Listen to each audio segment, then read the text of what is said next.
The Falls Count Everywhere podcast would like to mention our friends at the following.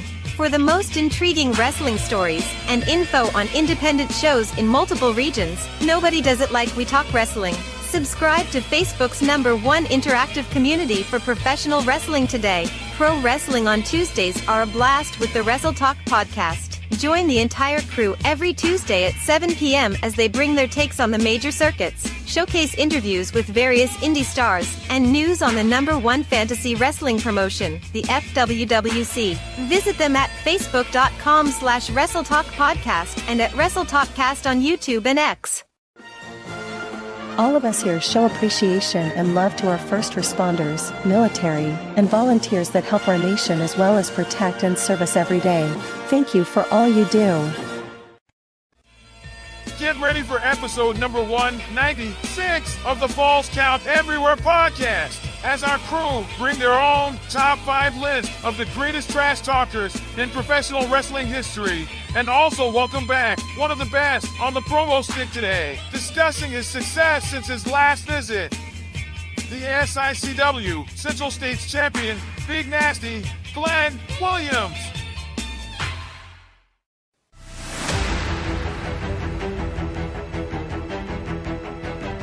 Welcome to the Falls Count Everywhere podcast.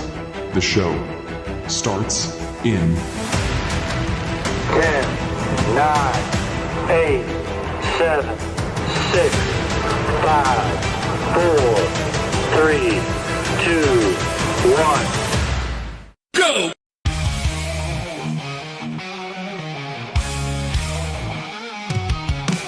Welcome to the show. Buckle up tight. Off-cut Rick Ruby in the spotlight. Shell City Mouthfans breaking it down. Best wrestlers podcast in this town. Blood and sweat in every word. Echoes of the ring haven't you heard? Wrestling tales, raw and true. Podcasts alive, bringing it to you. Mr. G2 bringing the style. Oscar Cage making the fans go wild. Cutting deep into the heart of the fight. Best wrestlers podcast, burning bright. Blood and sweat in every word. Echoes of the ring, haven't you heard? Wrestling tales, raw and true. Podcasts alive, bringing it to you.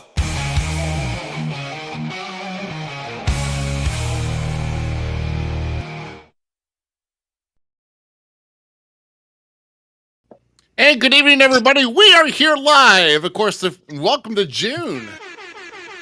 We're here already, guys. Man, the first 5 months of the year has already just whizzed us by, and now we're getting right into the heart of summer. Kids are already out of school. At least I know mine is. I'm sure a lot of yours are as well. But we thank you very much for joining us here. This is episode number 196 of the Falls Count Everywhere podcast. And we got a good trio here for you here this evening. Of course, I am Rough Cut Rick Ruby here to the top left. To the top right tonight is none other than GQ. And of course, down at the bottom, holding down the fort, of course, is the Dirty Hill Lost in Cage. Guys, welcome. And once again, we're going to have a little bit of fun here this evening. Of course, our focus point topic tonight is actually trash talkers in professional wrestling. So the best... The best ones who could do it on the mic, I guess kind of the, Austin Cage would know about being a dirty heel. So, I mean, I think, but I almost want to call you captain of the one-liners here, at least when it comes to the fans. You like I don't know if you can see this shirt, but like, believe in the heels, baby. There you go. And GQ, we missed you. We missed you last week, GQ. Now you're here, and it's like it seems we're kind of doing an interlocking thing here again. And Z's out, and you're in. So how are things going since you've been here? Yeah, but the scum at the bottom and all that's still here, though. I mean, I'm just saying. This, don't be mad because you are a one-liner. It's okay, GQ. You will get through this. I promise. One day at a time, buddy. I'm about ready to call you guys to have like a freaking promo battle here right here now and see if we get enough judges watching here on our live stream, we'll see who can outlast two. And I'm just going to sit back and Well, grab some I think we already popcorn. proved that when we was in St. Louis. There, Ruby, because we was literally sitting there live, face to face. I made a comment. The man was just like, He didn't want to say anything. I don't know. No, I'm trying to be respectful. It was your show, Ruby, and I didn't want to like make him look bad. So, Mm, "It's okay." okay. I mean, here he has to go through life with that face alone. I mean, come on now. Oh, this is like you got to walk through sideways to get through a door. Here we go. Here we go. It's a celebration, and we're I still love you, underway. GQ. For those who are watching the show, make sure you're sharing that show and share it out. And of course, we appreciate you, everyone that's coming in here. And we're going to go ahead and get started on some topics here in just a short bit. Real quick here, of course, I did mention that The Miz is not with us here this tonight. He's actually attending to some emergency family matters that came up today. And all I can say is our thoughts and prayers are with them. And we'll definitely see him soon. Probably more than likely next week. So, but yeah, but we're gonna have a little fun here, guys. Actually, we usually like to talk about. I mean, we have like some small banter and everything else here. Of course, we talk about each other's weeks and everything else, which we might get to that later. And of course, if you guys have not caught the advertisement earlier today, we're kind of seeing how our schedules are coming in and out here with our guy we wanted to bring back on, but we confirmed this afternoon that yes, Big Nasty Glenn Williams, the SICW Central States Champion, will be in the house here in a short while. He's just tying up some loose ends with some other commitments here today that he's got to do, and then he's going to be on the air with us here live. I would say roughly about 20 minutes or so plus, but we definitely got a lot to talk about here, guys. Let's get underway. Let's not put off any further as far as what I like to bring up here. And this is kind of a little bit of a say, oh no, sorry, Glenn, you're not here yet. Glenn's not here yet. There we go. Wait. So this is, of course, our truth, and this has been stirring the internet today, guys. So at first we thought maybe this was kind of a like a storyline, like Jab and like our truth. Maybe just forgot about April Fool's Day being 2 months late. But apparently we start seeing Sports Kita, we start seeing Fightful Select, and then we start seeing other. But we did not hear anything from WWE because apparently WWE did not officially release him. They're just letting his contract run out, and apparently they are not renewing. So Ron Truth is now coming to an end in WWE, and I mean, the last week, he had some good spots, including this one here in Saturday night's main event. Which, if I knew that this was going to be like one of his last shirts out there, I probably would have tried to nab one. But it's kind of ironic that the last time was now with him coming up with John Cena, and technically, his last match was last Friday night against JC Mateo, and losing to him. So, man, uh, Austin, I don't know. I was kind of shocked about this, to be honest, about why, I mean, as far as him getting let go with this. Yeah, I mean, it was a complete shock to me as well. I mean, honestly, I mean, it's not saying he's the biggest star, but he's the biggest comedian that everybody loves. So you would think that always draws money. Why would you get rid of it? But I was talking to, well, you remember my friend Chris that came with Oh me yeah, of to St. course. Louis, and I was talking to him. I was like, I can, in the back of my mind, see this being his last quote unquote big match with Cena. You get the main event of a show, and then they might release him because I heard about them doing more releases. So, but I'm still in shock about Well, it. apparently there were Carlito has mentioned that he's not going to be renewed either. Yeah, I've seen that too. Yeah, and like Now- I said, yeah. Go ahead, GQ. I'm sorry. Correct me if I'm wrong, though. Didn't they do something like that to where they released some people and brought them back at a cheaper rate? Yeah. They might have. They might have. But I mean, but like they did with Braun Strowman, they said that like we're releasing you, but we could call you back at any time. Well, no, I'm just talking about like a couple of years ago. I thought they were releasing people and brought them back at a little bit of a lower rate than what they would have been getting on it. No, too. I forgot who. I don't remember it all that if I was correct or not. But there's a possibility this could be that because they're like, hey, we're going to be doing this stuff, that stuff, and this stuff. We need to do this. Hmm. yeah. I'm just wondering. I'm like, I don't know if it's because of his age or whatever else, but I mean, if that's the case, okay, I could see it. But he still draws more than half the guys on the roster, and he just does backstage segments most of the time. So you would think there'd be another person that would get released beforehand that's just basically sitting in back in the back, not doing anything.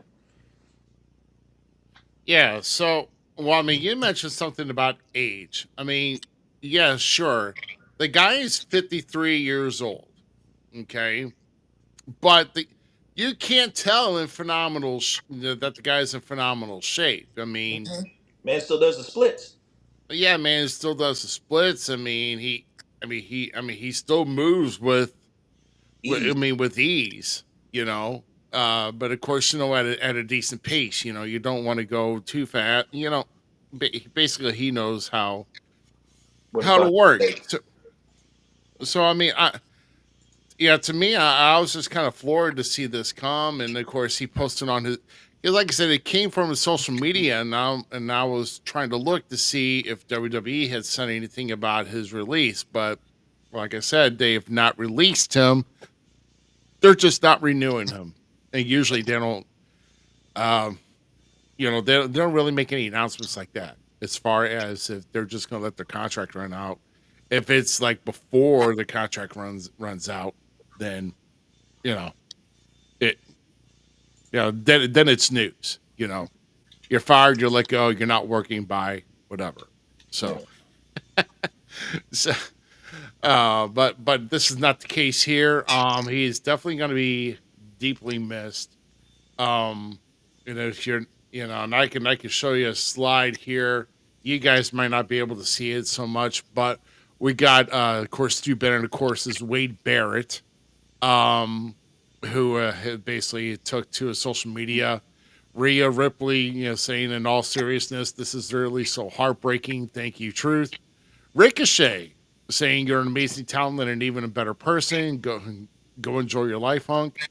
Of course, Trinity Fatu or Naomi. I hate this so much. Shotzi saying thank you for all you brought to wrestling, and then Jinder Mahal saying thank you for everything, brother. I'll see you soon. Let's see, Kathy Kelly, of course, with one of the most supportive people I've ever gotten to work with, and going to miss you. Big E saying that no one made me laugh backstage more than you, Ron. I have known this man for 13 years, treated me like a brother from the very first day, never saw him in a bad mood. Man who helped spread kindness and joy to every chance he could. And then, of course, Pat McAfee saying, that he loves it. He loves our truth. It's guaranteed joy when he's a part of a segment. He's also his dad's favorite wrestler of all time. And the McAfees are bummed out that we all know that our truth will continue to bless the world with his big ass brain. And Kevin Owens. Now, this is given from Kevin Owens. I've said many times that there are a few people in this industry from whom have unlimited respect, love, and admiration for. Ron Killings is at the very top of that list. And then, of course, Carmelo Hayes, thank you for everything you've done for the business, the doors you opened, and being a real OG to the whole entire locker room. Taught me a lot about the game and to navigate in this business. Ron Killings is timeless.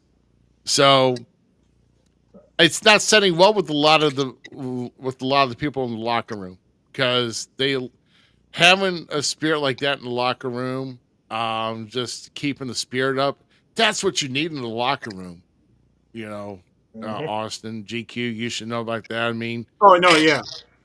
I mean, you need somebody like that, and just to see somebody. I'm sure there's probably somebody that's like. I mean, as long as you got Big E around, he'll still crack jokes. You know, Big E's a big clown, but there's nobody like Ron the Truth Killings, and I'm saying that now because I would like to see him back in TNA once his time is done at the big brand.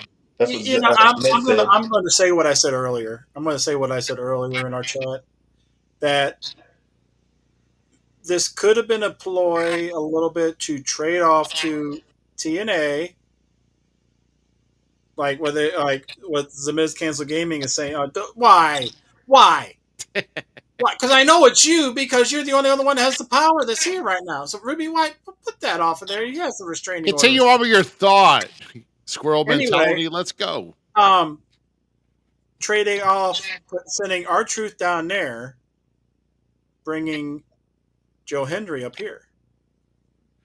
Yeah, I don't know how that's working right now. I mean, Joe Hendry is not exactly in the title hunt right now because surgery.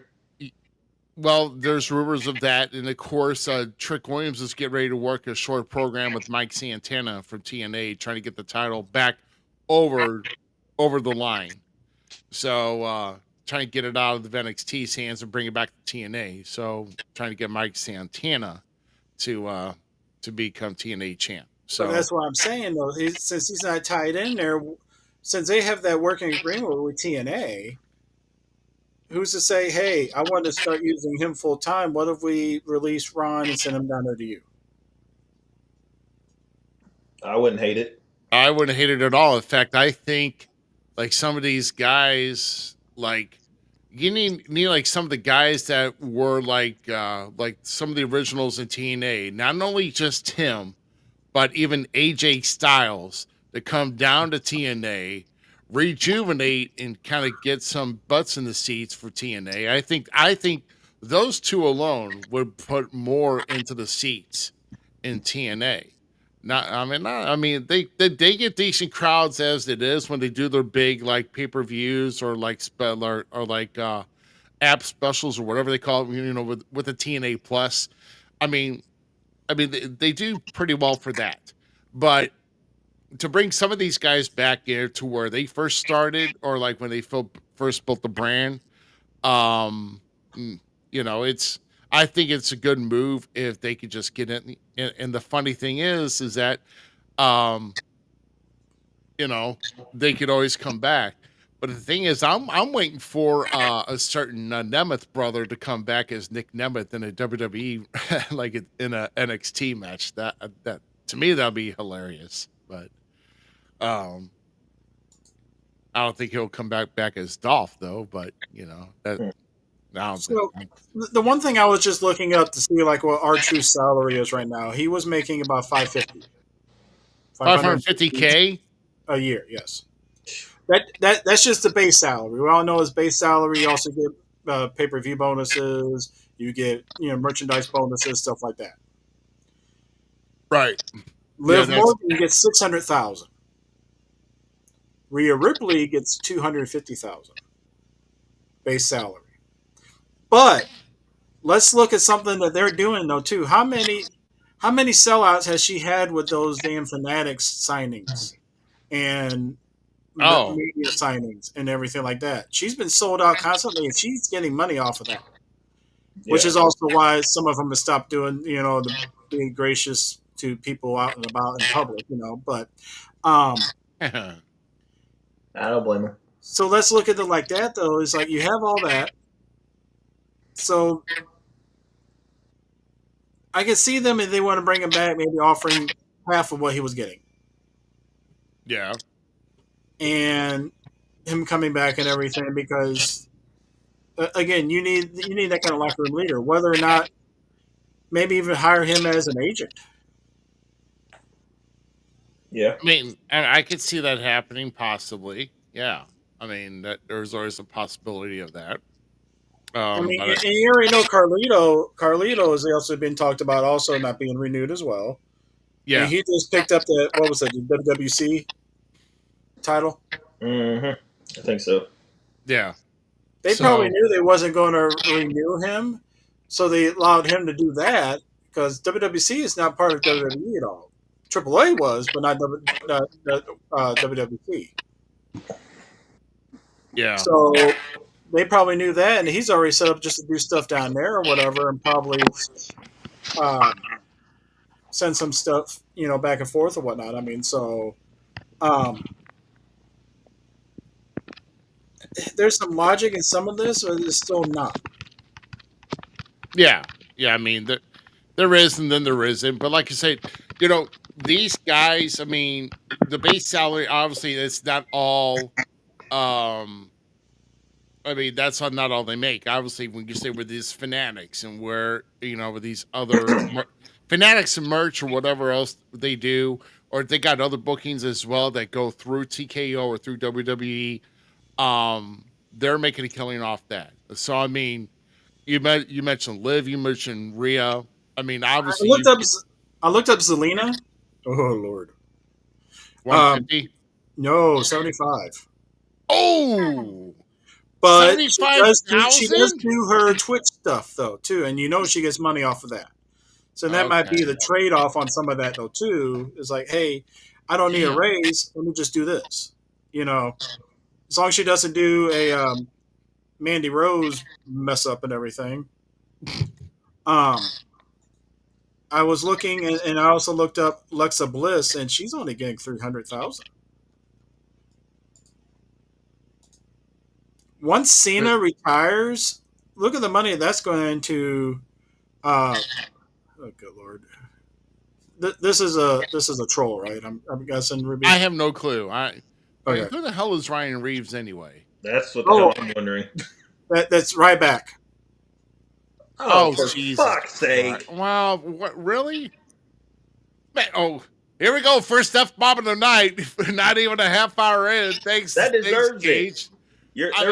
Look, if you need Ryback on your roster, you are dead. Guys, we could talk forever what AEW is doing wrong, okay? I could write a This book. is another element right here, okay? So, oh my gosh. For crying out loud. I don't get it. I don't get Let's it. not ruin a good show. Let's move on. In fact, we got some. We're going to be getting into some of events that are coming up around the Midwest, including an event that's coming up here in roughly about 3 weeks, and we're going to take you to a special video, and then we'll be right back. So check this out.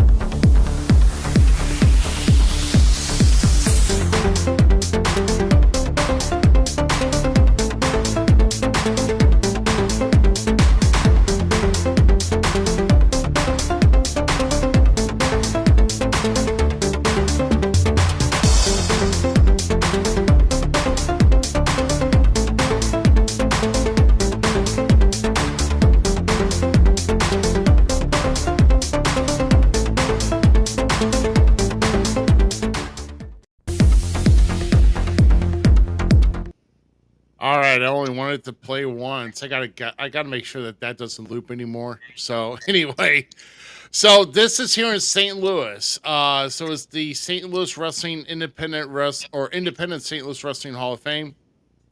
So they are having a 2025 class induction ceremony. That's in 3 weeks from now. It is Sunday, June 2nd. Starts at 1 p.m. Scheduled to go to 5 p.m. It is at Andres Banquet Center in South St. Louis County at 4254 Telegraph Road. If you like to attend the event, you can. They are $30 in advance for a ticket. That does include a meal at Andres. And knowing for me, in my experience, my DJ experience, being at Andres before several times, they've got excellent food. So it's definitely worth the price of admission alone just for the meal. It's $35 for the day of the event. You can either scan the QR code that's here now or go back later for it. But you can call 314-215-1481 if you'd like to reserve your tickets and then pay at the day of the event. So So there you go. And my personal assistant actually picked up a ticket for me already for it. So I'm Nice. flying in for that. Yeah, so you got mischief going in. You got The Jeremy event or Light the going food? in. Huh? Talking to GQ, I said the event or the food? The event, Dick.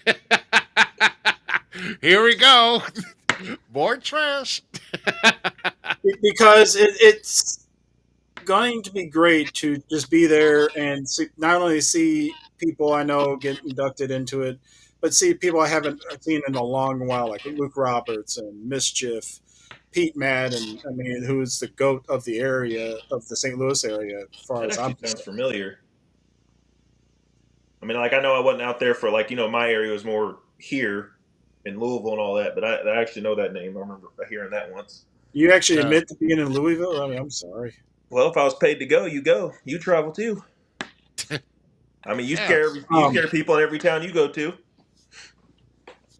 Plus, some of the people that trained, like myself and all that, would be there inducting other people, like inducting Luke Roberts is going to be one of the inductors for him is Billy Bob.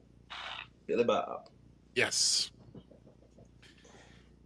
Yeah, so I mean, like I said, there's going to be plenty of other festivities happening. So I mean, I know it's a large class going in. I guess there's just a lot of St. Louis wrestling is big around here, and people have made a lot of their wrestling career here in St. Louis.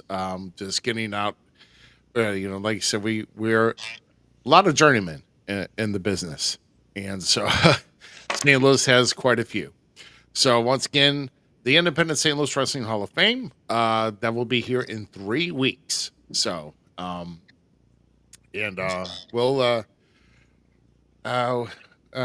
call for tickets. Once again, 2314-215-1481, or like I said, scan the QR code, and you can get your tickets there. So, speaking of other events, let's talk about what's coming up here for me. What we do here at the show. This is actually in 2 weeks, less than 2 weeks. This is ACW. That is going to St.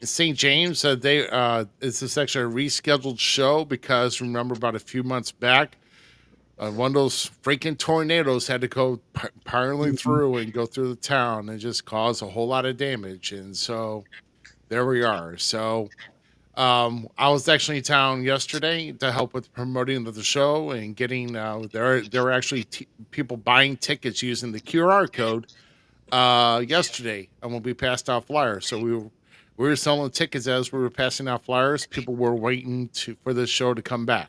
So it is Saturday, June 14th. Doors open at 5, bell times at 6. And of course, $10 for a front row, and general admission is $6. Of course, you can visit acwtheshow.com, or you can visit the QR code there to go right to the ticket purchasing site to get your tickets there. So be quite interesting. Which, by the way, I wanted to get some quick updates here. Selena De Niro did have surgery on her sternum this past week. Successful surgery, so she is going to be out for an indefinite amount of time.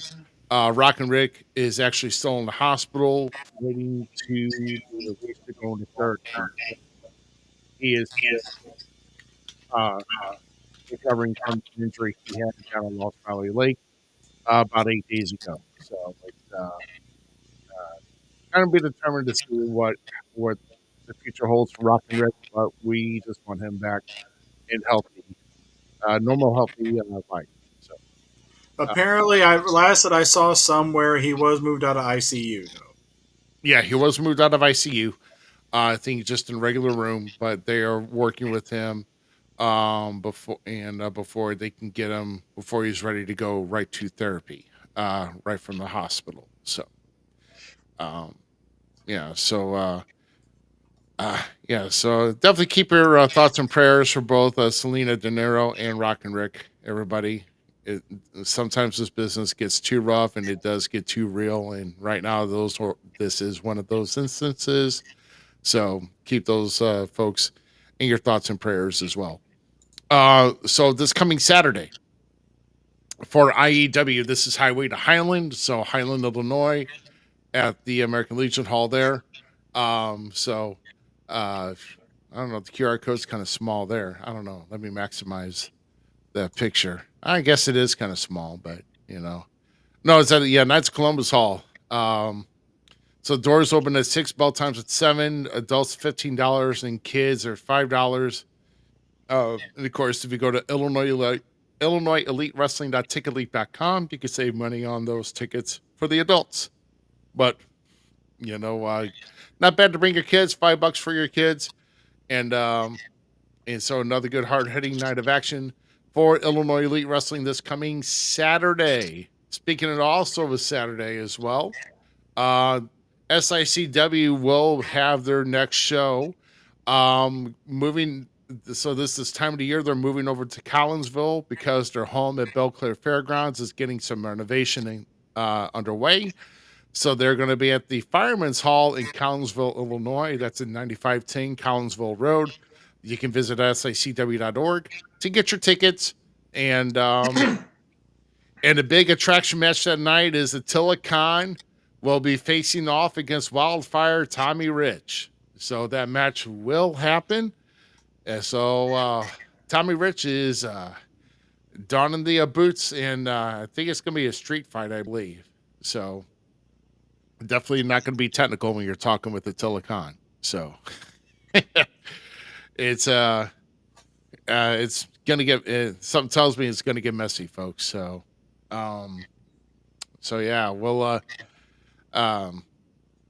that is going to be the cue for that. So.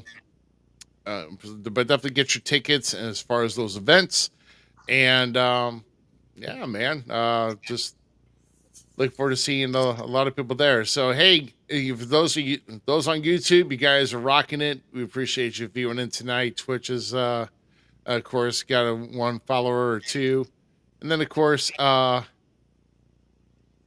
see, X is coming in so far as well. So but I do have an announcement from RCW for you.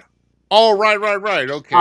As of right now, because of what transpired at the show last week in the opening match, for the attempt to try to destroy the show before it even started, the Matt Maniac has been indefinitely suspended from RCW. I don't think he's the one who's being definitely. He was the one that instigated it. Let it go. Let it go. He was the one that instigated it and led them there to do this. So that's why he's being suspended right now.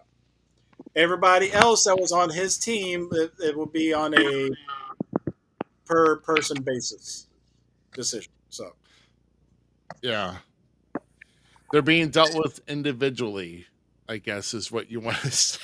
Yeah. But as of right now, Matt Maniac has been suspended because of that. I can confirm that, and I can say it because I'm not speaking out of turn for that one. So, yeah. Well. Well, I'll tell you the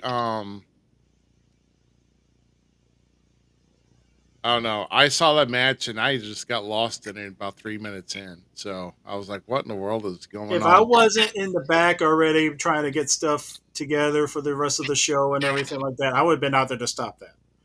That would have been a sight to see if I would have went out there and confronted all of them and told Maniac to go home. Well,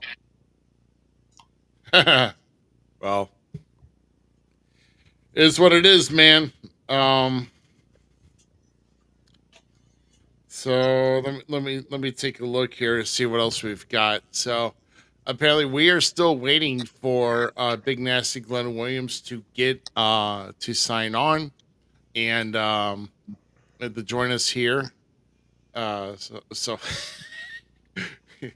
I wonder if he said that about my comment. I don't know. It's been a while. So Mrs. Cancel Gaming. Yay. Hey, yeah. Hey guys, make sure you're checking Zmiz's Cancel Gaming out, guys. I know our Zmiz here is doing a lot of projects here with the racing with GTA, and he's got a lot of shorts. But um, who knows? I might be on there this past. I mean, whenever they post, I don't know the live feed this past week. I wasn't really too happy with my performance, so I like left early. I had a long day Friday, so I went to bed. I did.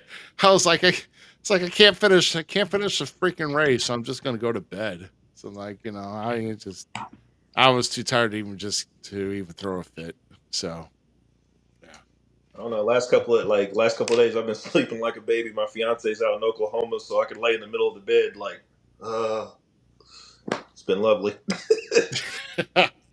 Oh yes. Yeah. Uh, yeah. No, my wife. Let's see. Last time my wife was out of town was what, about a week or so ago, and I got a lot. I got a lot to upkeep here with 3 dogs and a kid, and look at this. We got somebody already trash talking with off camera. No, I couldn't race for shit. Thank you very much, Z. Thanks a lot. See, if you've ever traveled with him, he can't drive for shit. So, Well, with my eyes closed, I can't. But I usually got to keep them open in order to see the road. So, um, oh my god, sometimes those long road trips, though, like in one day or one night, that gets a little much. It gets a little much. So,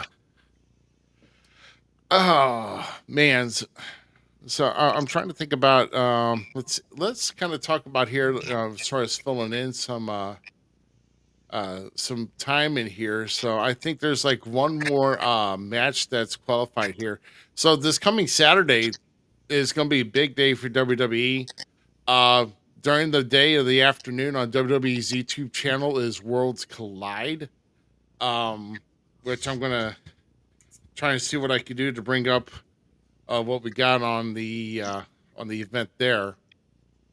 So The Miz, we love you too, dog. He didn't pull it up, but we love you too, dog. oh yeah, sorry, bud. Yeah, I'm trying to do a lot here. Sorry. No, I'm just helping him out. I'm trying to do quite a bit here. So produce run. I'm waiting for Big Nasty to get in here. Of course, he fashionably shows up late. So the new fashion plate of SICW. I mean, yeah. I mean, if you see on that poster I made, and wearing that leopard suit coat, man, that's pretty sharp. So, oh man, so yeah, I'm trying to get the card for Worlds Collide. Let me take a look here, see if I can get it. That just says live. All I know is that it's going to be kicking off at 1:30 Central. And so it's going to probably start like around 2:00. They're advertising Stephanie Vaquer is going to be on it, which, let's talk about that. Something about that, guys. So, talk about a big transition last week on the NXT Battleground, right? So, Stephanie Vaquer has a barn burner of a match with Jordan Grace, survives Jordan Grace, pins her, right? 2 nights later, she's defending her NXT Women's title again against an out of the blue challenger of JC Jane from Fatal Influence, and somehow JCJ got the better of her with a. I don't think it was a clean shot, but got knocked out Stephanie Vaquer and pinned her 1, 2, 3, and we seen about like half the performance center in the Surrender Cobra position because they couldn't believe what they just saw. Where JC Jane is now the NXT Women's Champion. So this all leads up to 3 days later, which is last Friday, announcement from Adam Pearce that states that Stephanie Vaquer is now the newest member to the Raw roster.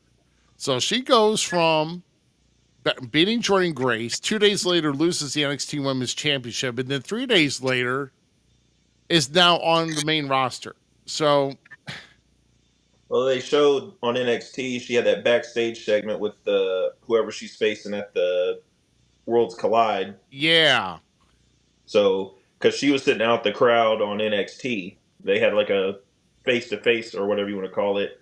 So that yeah. led up to that. So then she gets moved to SmackDown. Oh my goodness, yeah. So, I don't know. Does it just seem that I know these women are just like some of these women are just flying through like it took a while for Roxanne. I mean, Roxanne was basically trying to solidify herself in NXT, make herself, like a landmark, like a name to be remembered in women's in the women's division in NXT before moving on. But you got people like Julia that just that comes in for like about maybe 4-5 months. And then next thing you know, she's going to SmackDown. And now we got this with Stephanie Vaquer, um, becoming women's North American champion, then becoming NXT women's champion, and then dropping the title. Um, Now she's in a qualifying for the Money in the Bank. yeah. So and so she's gone too. So I mean, unless they made some big events with here, it's just I'm just kind of surprised of the how how quickly they transitioned. Um, and even on SmackDown, we had Javon Evans teaming with Ray Phoenix. So Javon Evans is getting a taste of the blue brand Mm-hmm. away from NXT. And Javon, I don't think Javon's not even 21 yet. They So, said he just turned 21 a couple months ago. That's what oh, he did. Wade Barrett said, I think. Way better. Okay. Yeah, but like I said, it's kind of I mean, it's just kind of amazing how things just kind of pan out to where they are, and with how quickly these women are moving through Yeah, I in mean, the business. I think they're needing it. I'm thinking they're going to build more with the women, even more so. Because Yeah, there was even like some pressure. Natty had suggested like a whole women's only show.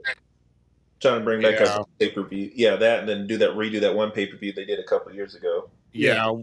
Well, they are doing Evolution again on July 12th. Yeah. Natty's suggestion though was mainly a weekly show for just women only, but I don't know. It seems like they divide the show with half men and half women with Raw and SmackDown. It seems Yeah. whoever's in action or even who's in promo. So if you take just the women out of it, I mean, there's a women's U.S. champion, there's a women's Intercontinental champion. So I mean, what do you do? Are you so you're just Tag moving champions. your women's tag champion? So I mean, are you just moving the women from both brands over to just one show? I mean, or do they bring them back? I mean, are you just trying to overwork the women? Or are you trying to separate them to just? Are you trying to like I don't want to say segregate, but it almost seems like it's segregating if you're just moving them right over. So I I, think that would be too much.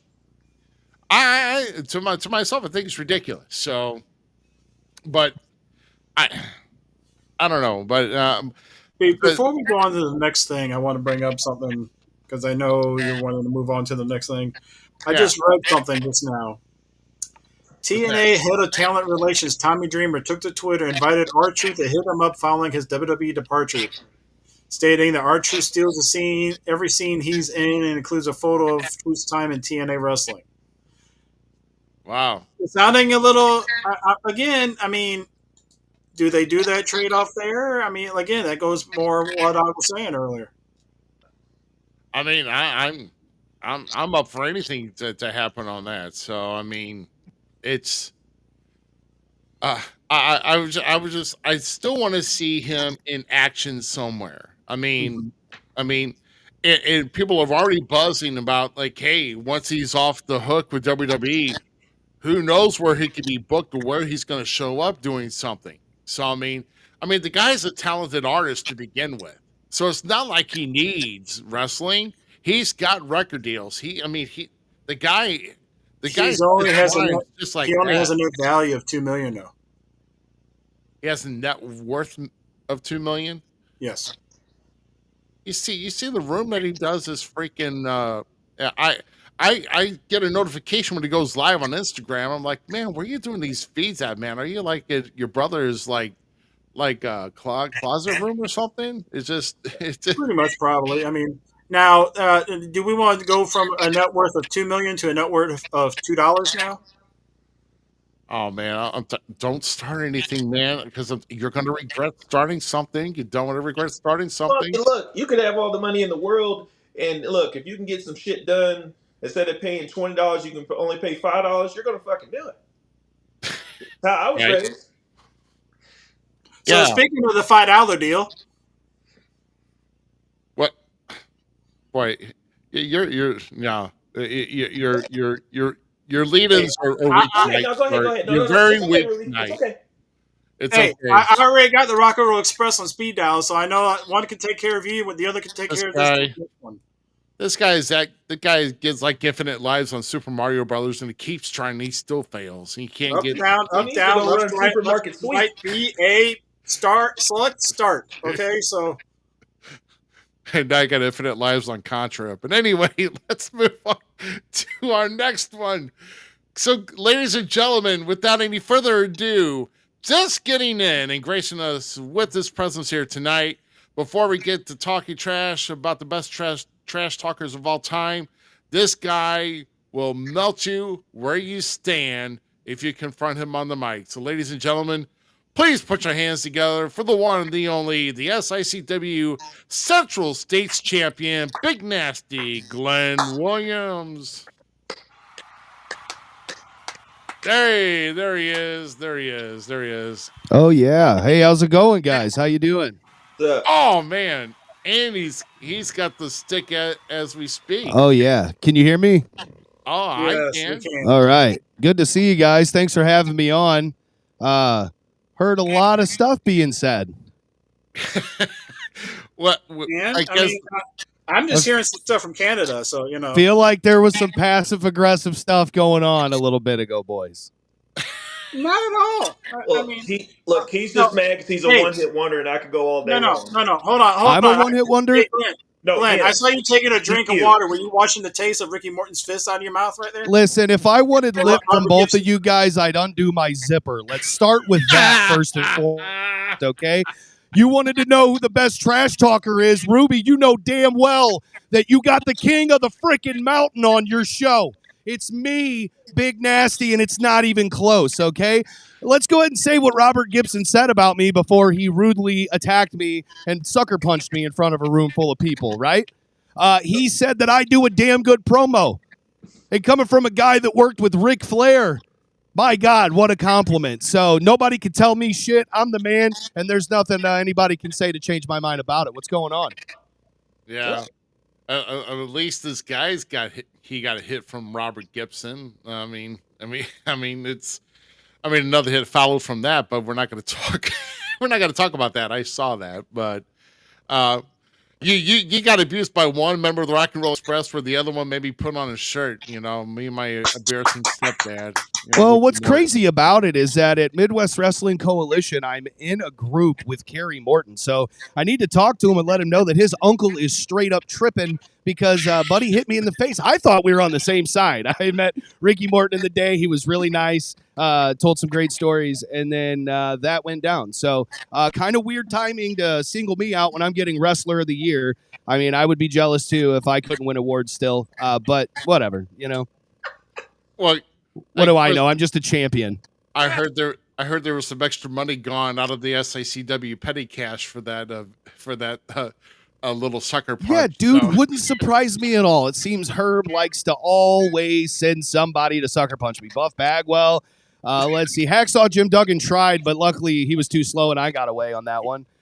So I'm just at the point where any legend that wants it, I'm just slapping the lips off of them if they're not respectful straight out of the gate. Bob's hit me before. I'm seeing a trend and it's starting to piss me off. I can't take it anymore. I actually would love to have a one-on-one match. I'll defend my championship against one half of the Rock and Roll Express. That's fine. Oh, so Robert Sign Gibson. that up. Let's go. Big Nasty versus Robert Gibson. Make it happen. Well, which partner do you want to do? Robert Gibson, Ricky Morton, or that one? What, face Ruby? I'm not a member of the Rock and Roll Express. No, me and Ruby would be buddies for sure. Me and Ruby would destroy people. That's what would happen. I would power bomb Ruby onto people. Could you imagine that? My man, that could be hurting. You don't want that. He ain't gonna do the 10 count. Dude, just get the 10 count out. Yeah. Hey, I also want to say you guys are talking about R-Truth. I met R-Truth a few days after I won the Central States Championship. I have a photo with him. We posed with it, which in that moment I had done more for that title than anybody ever has. Give me my flowers. And he was doing just fine at Pops. He had a concert where he sold a good amount of tickets, and people were paying a good like $20-25 to do a meet and greet with him. So, and he had a line like to the door. So no matter what he does, money won't be an issue. He has love from everybody. I mean, it's insane how good he is. And I wish him the best. It's very interesting. Whoever brings him in is going to be a genius. And Herb or Shane with MWC, if anybody's listening that books me, please book that. Me and R-Truth. I'm down. That would be fantastic. I feel like it's good TV if he's in the ring with anybody. So I feel like on an independent show, though, he'd probably try to make you break character in the middle of a match. I don't care. I'm trying to make him break too. You know what I mean? Myself too. Yeah. I would have a blast with that. That would be one of the most fun times of my life. Sign me all the way up for that. You know what I would love to see somebody do? How about this tag match? Matt Cardona and R-Truth versus Glenn Williams and Rick Ruby. Yeah, I'm down. That sounds great to me. Yeah.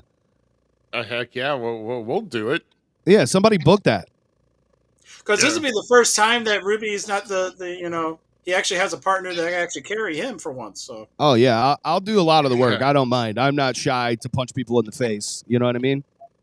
I like my fighting style is a little bit of Lionel Richie. It's all night long. I can last with anybody as long as I need to. I am not scared of a good fight. I thought you were going to say dancing on the ceiling. I'm like, man, well, they dance on the ceiling when I suplex them for just a second. You know what I mean? But mostly it's I can take punishment and dish it out all night long, just like Lionel Richie said. And hashtag blessed. Also, if you want to peep the new shirt I got on here, let me stand up. Oh, man. Yeah, there's Bobby D right here getting tossed. There I am hurting Jason Breed, ripping his arm off. 2 titles. Anyway, those are $25. I got a shirt that's the star of the show, $25. Hit me up, DM me, or you can see me at one of the shows and buy the shirts. Dress like a champion with the Big Nasty merch. It's available. It's out now. Vinyl Liss is who made the shirts for me. It's my wife's best friend. She's awesome. So thank you, Vinyl Liss, for doing all of the merchandising for me. Yeah, man, that's good to get some good merch out there. I saw the start of the show with shirt as well. That's I will say that is some high quality merch right there. I got these bad boys too. These are custom Big Nasty hand wraps. You got the beard there. It says Big Nasty. Great. I got those. Sweeps and Teeps is the company that makes those. Got some content out with the princess. She is a world champion kickboxer and Muay Thai fighter. Her wife is also a world-class champion. She's 115 pounds of a straight-up firecracker and spicy, and she kicked my ass, and I cried, and she made fun of me for it. But I now know how to kick people in the face effectively and throw knee strikes. So we've got some videos out. Check that out. But you can get the Big Nasty hand wraps at sweepsandteeps.com. And you can get those there. They're like $15. I'll probably have some for sale at the merch tables too. And we'll do a shirt swap, dude. We got you. Let's do it. XL. Yeah. I lost some weight. I'm in an XL now. There you go. I mean, it's always good to drop that weight, and I need to get on that as well. I've been needing to for years. So hey, man, winning percentage going up, body fat percentage going down.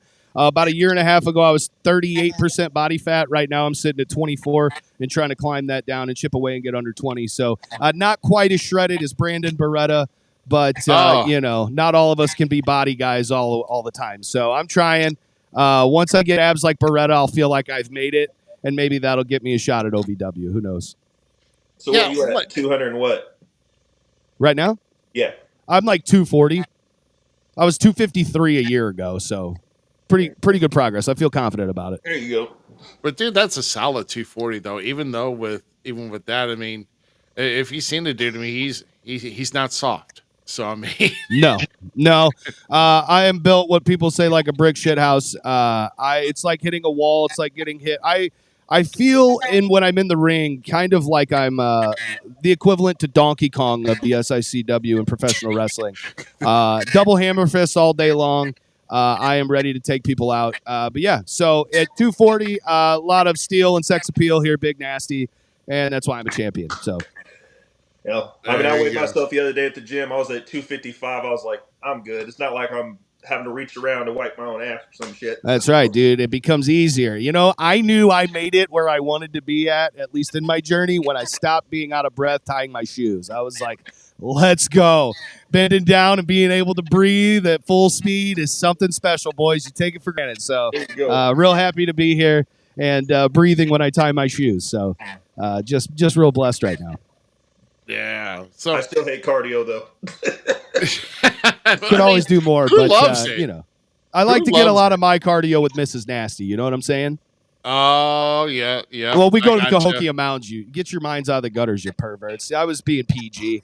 We go to the Cahokia Mountains a lot. It's a good place to climb some stairs. You know, it's tough. You just walk straight upstairs, a few hundred feet in the air. We try to do as many laps as we can, so it's a lot of fun.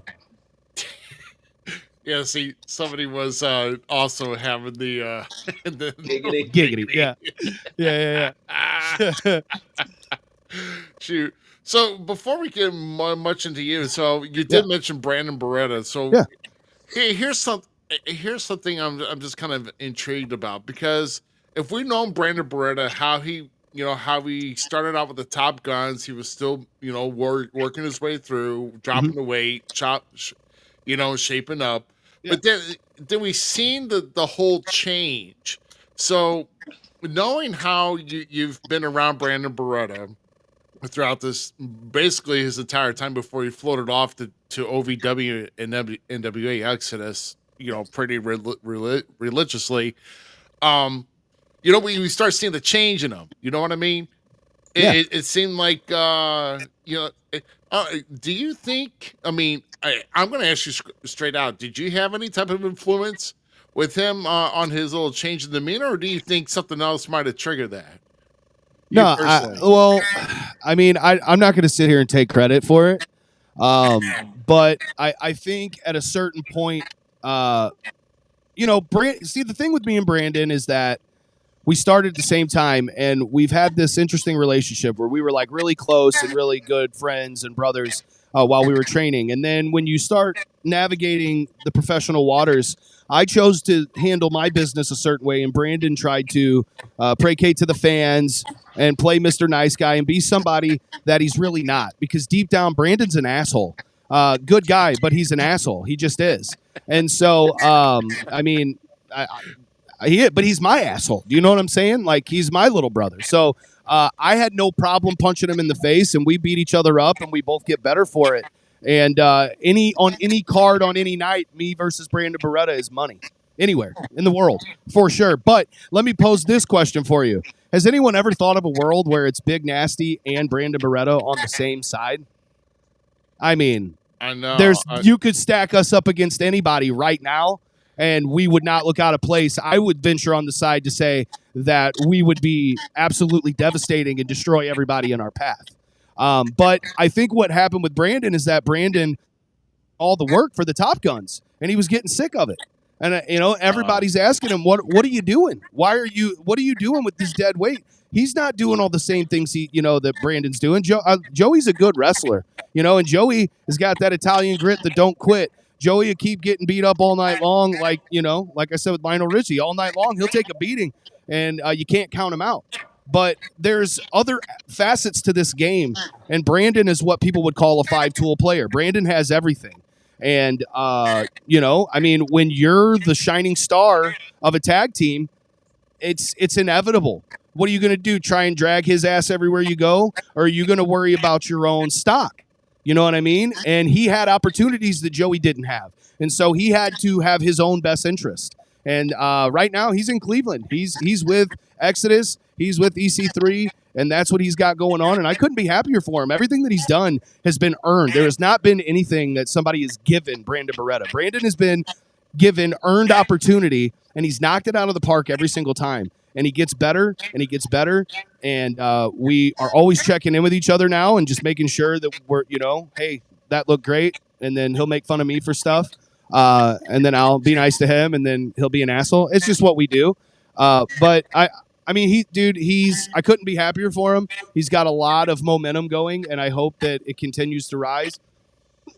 Because, 3 years ago in training, we had a conversation of where we wanted to be, and he's almost checked off every single box for that first leg of our journey that we were seeing, and he's almost there. So NWA would be crazy to not sign him because he doesn't have a bad match, and he's hungry. He's made this his life, and I mean, somebody is going to look like a genius when they finally give him some money and put him on TV, because that's how good he is. So, I mean, I don't know if I had influence. I mean, I told him for years that I thought he should be the asshole that he is, and he didn't want to listen. I told him he was better than Joey, and he didn't want to listen. And finally, he bet on himself, and now look, more opportunity than ever, and he's shining. Yeah, very, very true. Yeah, because sometimes, because I was trying to figure out, because I mean, I'm not mad at him. I mean, I'm not I don't blame the guy for getting a chip on his shoulder, but I'm just trying to figure out what could have been that. And I guess, like you said, you start off as a tag team. I mean, honestly, that's the same thing that would happen with Shawn Michaels. Exactly. I mean, luckily Joey did get thrown through a plate glass window, but well, if anybody's following the show in SICW, Brandon made it clear that he had already become a tag champ, right? He wanted singles gold, and he was going for the heavyweight title, and he almost had it a few times with Kowalski. Some things happened. He thought he was going to beat me, but nope, didn't happen, and I got the win like I always do because I'm better than everybody. And so, I mean, he got a little frustrated with that, and he told Joey, like, don't get in my business. This is my business. It's strictly business. And Joey didn't want to listen to that. And Joey's like, dude, I'm just trying to help. And Brandon's like, I literally told you not to. So I think Joey kind of forced his hand. I mean, if that's me, I mean, mine's not fully the same thing. I mean, in my case, Shawn was a terrible friend and stabbed me in the back, and then just like stopped showing up, and then tried to come back and steal my spotlight, and so I couldn't let that fly. Not completely the same thing, but we both shed some dead weight. You know what I'm saying? I get you. So I'm gonna switch my headphones real fast. I think this iRig that I'm using is dying. It's making a beeping noise, and I don't know if you guys can hear it. So give me 1 second. Let me switch this off.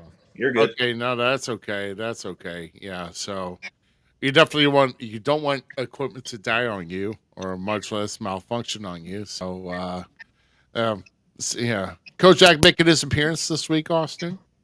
What you the little one is. Oh, the little Chihuahua. Okay. Yeah, the big one's trying to, but I ain't letting him. Okay, no. Oh, I He think said, "Hold on." He put the finger. Hold on. Yeah. That kind of hurt the ears a little. Hey, he'll be back. Now I'll probably have to do like a whole new shot for him. You just watch. Oh, we'll just do it here live. But yeah. So right now oh, hold on. Let's see if he's in. Can you hear me now? Yeah, I can hear you. Sorry, I just wanted to switch that up because it was like ringing in my ear. I didn't know if you guys were getting that too. So that's okay. We had a lot of annoying ringing in our ears, but I thought it was just you. So. Well, you call it annoying. Most people would say it's money, considering I get paid for talking, and a lot of money to do it, by the way. But you wouldn't know anything about that, would you? There's Stand Up Fight Series is a place that my boy Chad runs, and I do ring announcing for them, and I get paid a hefty amount of money to go talk and introduce people. And then my social media pays me for also talking on camera. I also get paid to grab a live mic and talk in a wrestling ring and then beat people up. You just do a podcast for fun, so we are not the same. And you can call it ringing, but it's the sound of money ringing. You hear that? Cha-ching is probably what you're hearing when I'm talking. Cha-ching, put that on a T-shirt. Cha-ching. Let me officially introduce myself. I'm Mr. GQ. It's nice the to meet world's you, GQ. sexiest manager of professional wrestling. Oh, okay. I fly more places that you drive, okay? So I don't want to hear that. I have more money that I don't even know what to do with. I feel like you're making that up, but we'll just agree to. We'll just for the sake of the show, we'll just say yeah, sure. Trust me, he can find places to spend the money. Trust me. Oh shit! It's called Oh. Roxy's. It's called Country Rock Which is- Cabaret. It's Yeah, called. paying girls rent at the hotel for the week is not the same as having a lot of money. Just so we're clear. Yeah.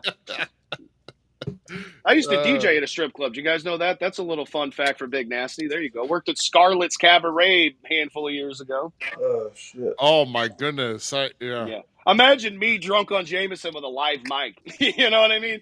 It was a wild time, bro. It was Hopefully, crazy. you didn't get honest with the girl. So. Well, Should not be wearing that. well, they don't like it if you tell the guys to ball the dollars up and throw it as hard as you can. They don't like that. I told them to throw change and make it hail. They didn't like that either. So that hair ain't real. Yeah. So you know. Oh my God, brother BKL Contreras, is the sports entertainment guy, says Big Nasty, the legend. What's good? That's right. People are starting to notice. I can feel, and legitimately, I can feel a momentum happening. But look, I am just on a quest to make it to national TV. I want to get in a company that's got a weekly show. Whoever signs me to a contract and gives me a live mic is going to be an absolute genius. I promise it will be the highest rated segment every single time. I'm just getting better. I'm just getting started. You know, I mean, I can't wait. I can feel it happening. I'm getting a lot of more bigger opportunities coming my way, and I'm just really looking forward to seeing what 2025 has in store for me. Yeah, absolutely. Absolutely, man. Yeah. I can see you on national TV. I can actually honestly see that. Naked and Afraid, or actually for a company? No, I mean, okay, I didn't know which one you were talking about. No, right. Cops is still in the air, isn't it? I mean, Cops is still filming their shows, ain't it? Well, Judge Judy's probably still around or something. I don't know. You know, Yeah, I'll be on Judy Cops. Justice. I'll be on Cops, getting chased down. Like, I'm being nasty. They're like, I don't know who that is. You have your own Judge Judy there in SICW with Lucky P. I mean, come on now. That's right. Well, Lawyer Lucky's given me a lot of advice and got me out of many unpaid parking tickets. So shout out to Lucky P. Great guy. Great guy. Oh my gosh. Yeah. Well, So, I got a question for you. How long have you been working? Let's see. Started training in 2022. So about 3 years. I think I've been like 2.5 years going. I'm in year 3 for actually having matches. Graduated from the Ace Wrestling Academy, Bob Orton Jr. You know, so about 3 years. Yeah. Okay.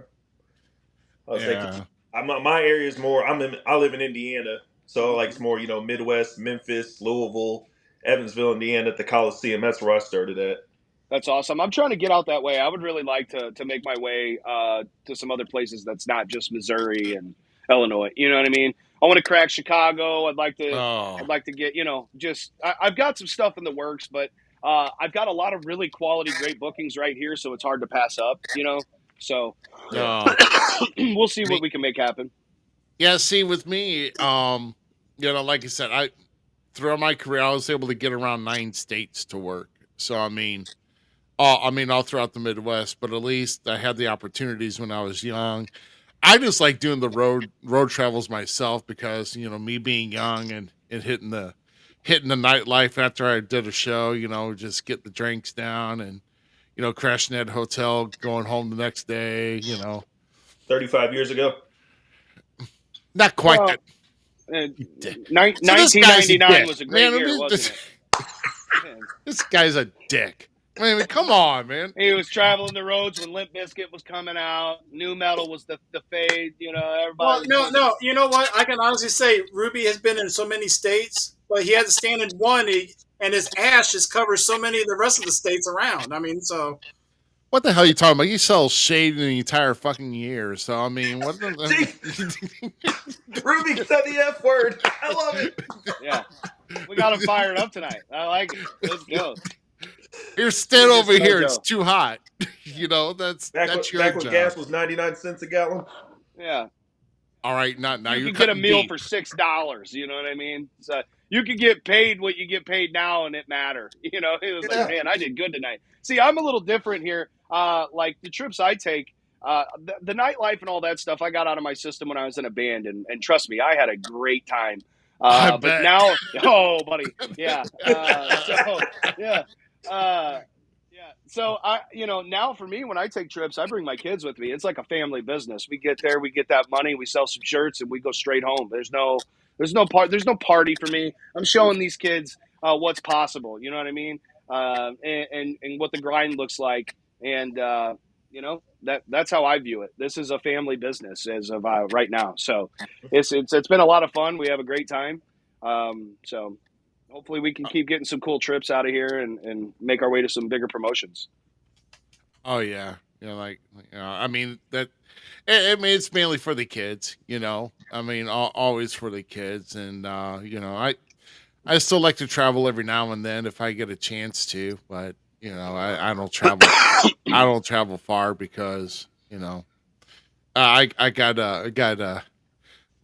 too much duties, and too much responsibility. Oh yeah, I understand that. Yeah, the man in the house and much more, and I can't play hooky like I used to. So No, you gotta lock in, bro. That's the tough part, trying to be a good dad, good husband, and all that, and still kick ass and be a champion. It's tough sometimes, but hey, that's why not everybody's built to be a champion. yeah. If I travel too many miles, I'm going to get my AARP discount revoked. So I mean, they're like, sir, you got to stay put if you want. And to he's had the AARP card for 20 years. So, oh man, it was waiting for me. Like, here you go. It's like, I think someone put me on the wait list for that. So I was like, I wasn't expecting that. Like, okay, Frank did it. all right, of course. Oh, so here's what's interesting though. So let's take it back to when you won the title, the Central States title. Because forgive me for forgetting because I got so much going on and I'm getting old.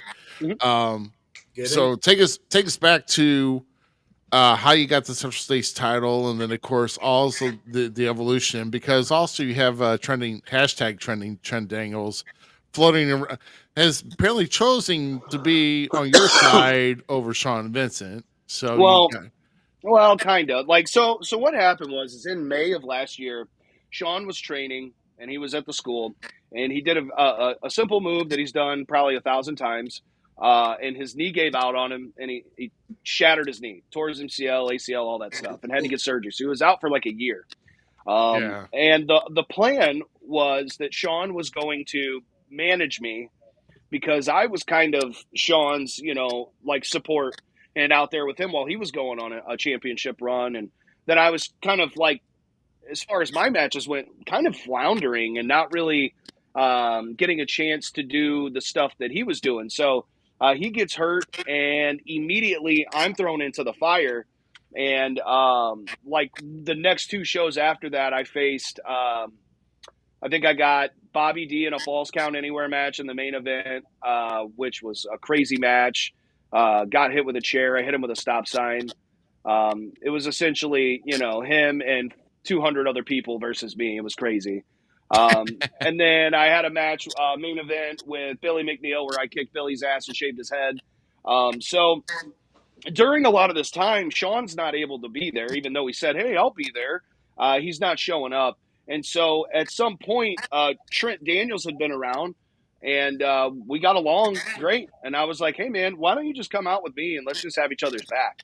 And so that started happening. And while Sean decided to, tell me he's going to be there for me and then not show up, I had Trent showing up. No problem. And was there by my side watching my back. But to Sean's credit, he was there when I beat Bobby in October. He'd show up and then he'd go away, and then he'd show up, and he was just very inconsistent, just a bad friend. But to his credit, he was there the night that I beat Bobby in October. I beat Bobby D for the Central States Championship. Fair and square, kicked Bobby's ass, no problem. I didn't cheat at all, like everybody says I did. So I beat Bobby, get the title, and I've been on a heater run ever since October. Excuse me. I still have the championship behind me. I'm still your Central States champion. I've beaten a who's list of SICW stars. You can add Sean's name to that list now too. I beat him. So I've beaten Billy. I've beaten Curtis Wild. I've beaten Bobby D. I've beaten Big Texan. I've beaten Joey Vanetti. I've beaten Brandon Beretta. I've beaten Jason Breed. I've beaten literally every hero that they have. So, I mean, at this point, I'm asking for newcomers, and that's kind of where we're at right now because it got announced recently. I don't know if you saw the news. In July, we're going to Waterloo, Iowa for the Fez Hall of Fame stuff, and Yeah. I'm going to be facing James Jeffries, the winner of the Bruiser Brody Memorial Battle Royal this year at FanFest. And so James is a good wrestler, and I'm sure he's a great guy, and he can do some impressive stuff, but he's just not on my level. Nobody is. Nobody in that locker room can even hang with my stuff at all. It's not even close. There's a reason why the shows are built around me. SICW should just be called Big Nasty Wrestling because the show revolves around me.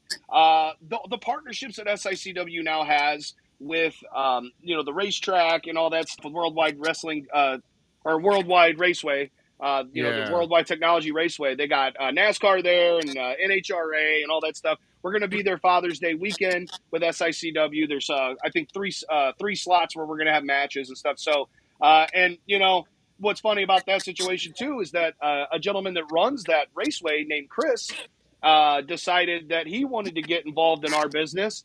And so he had a birthday party on my show, didn't invite me, so I went ahead and gave him some cake. Not my fault that he didn't open his mouth wide enough and got the cake on his face.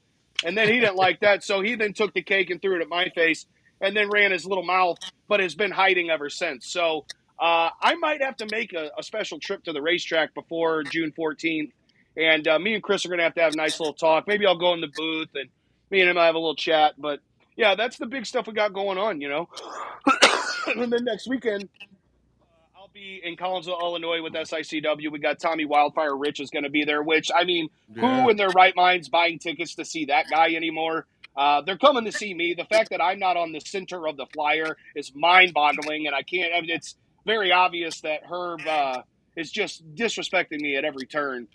So who knows? I think Tommy needs to get the memo that he needs to come thank me for the house and give me my respect and give me my flowers, and maybe I'll have to have a chat with him. And that's if he can even survive the street fight the night before in Shawneetown with Attila Khan, the worldwide killer headhunter. My OG, Attila Khan, that guy's helped me out a ton in my career too. So the OG Harley guy. So we got a lot going on. And pretty much nobody can hang with my stuff. I'm literally a big, hairy winning machine. I do not lose. I can't be touched. I'm just untouchable on the mic. I'm untouchable in the ring. Everywhere I go, I'm the star of the show. It's a catchphrase that I use, but it's the truth. Yeah. Well, we have somebody here who's opinionated on how you're getting over, apparently, with referee Andy Anderson playing favor to you, apparently. And getting paid off. So, well, first of all, I've never given Andy money in my life. All I've ever given him is his flowers for being arguably the best referee SICW's ever had. He makes the right call and he doesn't put up with the nonsense. It's like the Wild West out there. It's an unsafe work environment a lot of times. And I got to have my head on a swivel. These guys come out of the locker room and just brawl out whenever the hell they want with no repercussions, dude. And then everybody wants to try to throw me under the fire for the way I have to win. Well, I'm getting jumped all the time. What are you talking about? I mean, I've got guys coming out of the locker room. It's an unsafe work environment. So, Andy, stop taking it lightly. And people didn't like that because people don't like hearing the truth when they're wrong. Just like that idiot Aaron that's commenting. He hasn't done anything in his life. What am I going to listen to him for? If I want to be a loser, I'll take his advice. But instead, I'll keep winning. So I'll keep doing whatever the hell I want. And it's not, I didn't ask. I used to not like you until you said that. Now I love you. I love you. I don't care. I've never, think about it in terms of this, when have you ever had a hater and it be as somebody that you aspire to be like?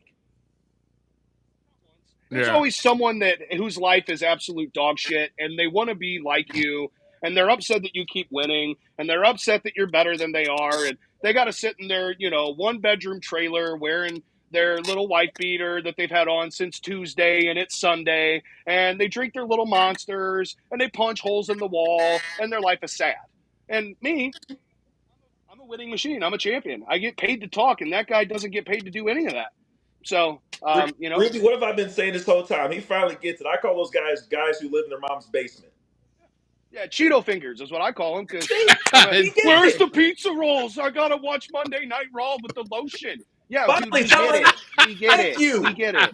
my man. There we Yeah, go. bro, we get it. They're a bunch of haters. Hate us because they ain't us is not just. It's the truth. I don't care. I'm not looking for opinions. I mean, what do I look like listening to the fans that can't take the time to train and do what I do? You know what I mean? Like, what would Gordon Ramsay take my advice on how to cook because I worked at fucking Chili's? You know what I'm saying? Well, I think you should sear the steak. He'd be like, let me just stop you right there. Just shut the hell up. Get out of my kitchen. You see what I'm saying? Why would I listen to these idiots? They don't know what they're talking about. That's the problem, is these people call themselves smart marks, and they think that they understand how this business works. And they have no clue, dude. They hear a couple of I would be a heel. And what I would do is, no, you should shut up. Because you would only be a heel because nobody likes you now. That's it. That's the only thing you got going for you. You wouldn't know what to do if the bell rang. You get punched in the mouth and cry like you do online, you little toilet babies. You see what I'm saying? I don't have time for it. So This is my new favorite person in the world right now. I'm just shooting it straight 100. I don't know. I mean, dude, I'm telling you, I can't. say this shit all the time. You can ask these two. I'm telling you, I say this shit all the time. Yeah, because the funny thing is they'll come to the merch line and be like, oh, hey, let me get that shirt. And I'm like, yeah, no problem. And then they'll be like, so I was thinking, if I was a character, and then you got to listen to their bullshit pitch about what they would do. And I got to be like, that's great. It's like looking at a toddler going, I want to be a policeman when I grow up. And you're like, that's great, Timmy. You can do that if you apply yourself in your life. You can do whatever you want. I'm not going to lie to these people. They follow the wrong things, and they think that there's a moral code. Let me tell you from experience, in life, it's going to punch you in the face, and you can do all that crying that you want, but you're going to still be in the same spot. You have to grab life by the throat and take the opportunities, because they don't always happen. You have to make opportunities happen. And that's what I've done. Trust me, I was homeless. I was a heroin addict. I had nothing. I come from nothing. I was 130 pounds and ready to die. I got shot. I got a scar right here on my arm. So all the shit that I talk is from experience, because I'm a self-made man. I've come from nothing and have a life that people dream of. And I'm just getting started. This is not the end of it at all. I'm at the beginning of it. So my rise is just going to continue to happen.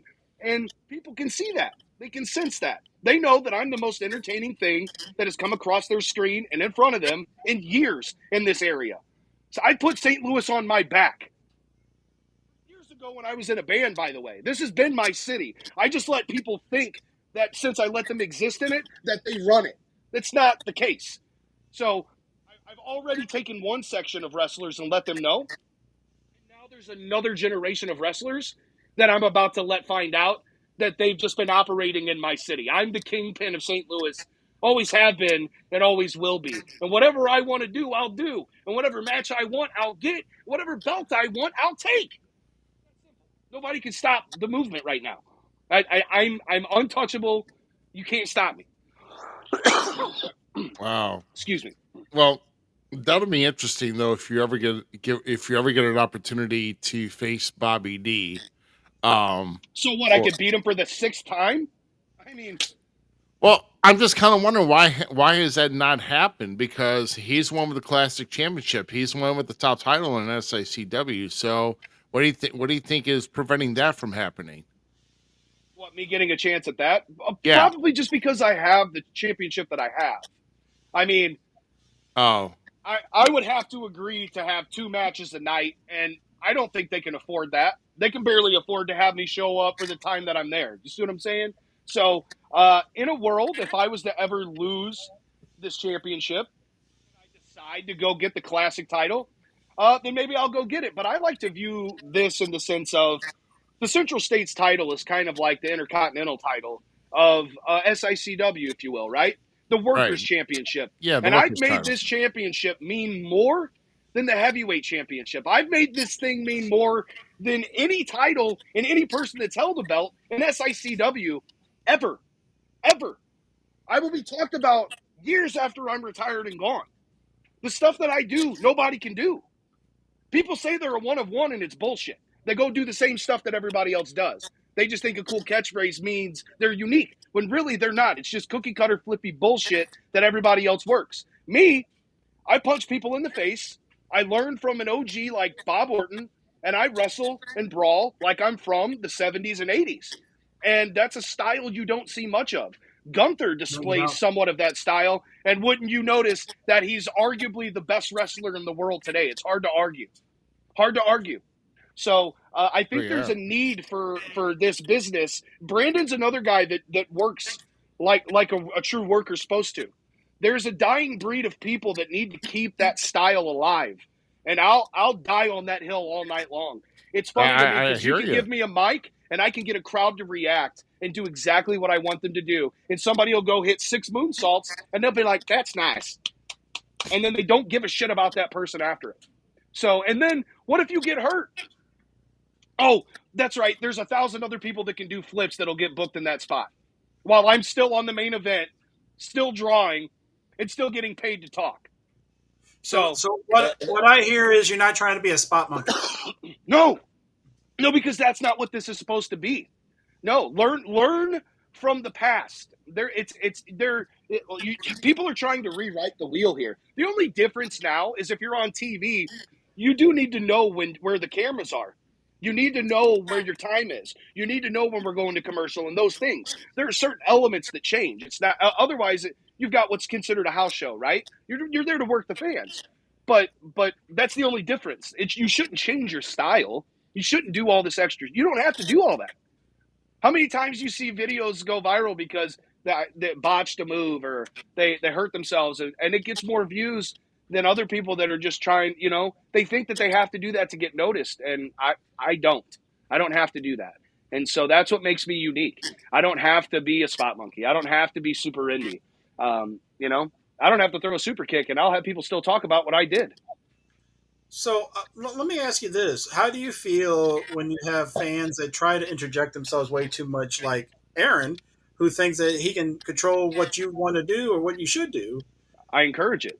Because that's more metrics for my social media. Talk your shit. Here's what I've noticed happen. It's almost like people are coming for the king, but they always miss.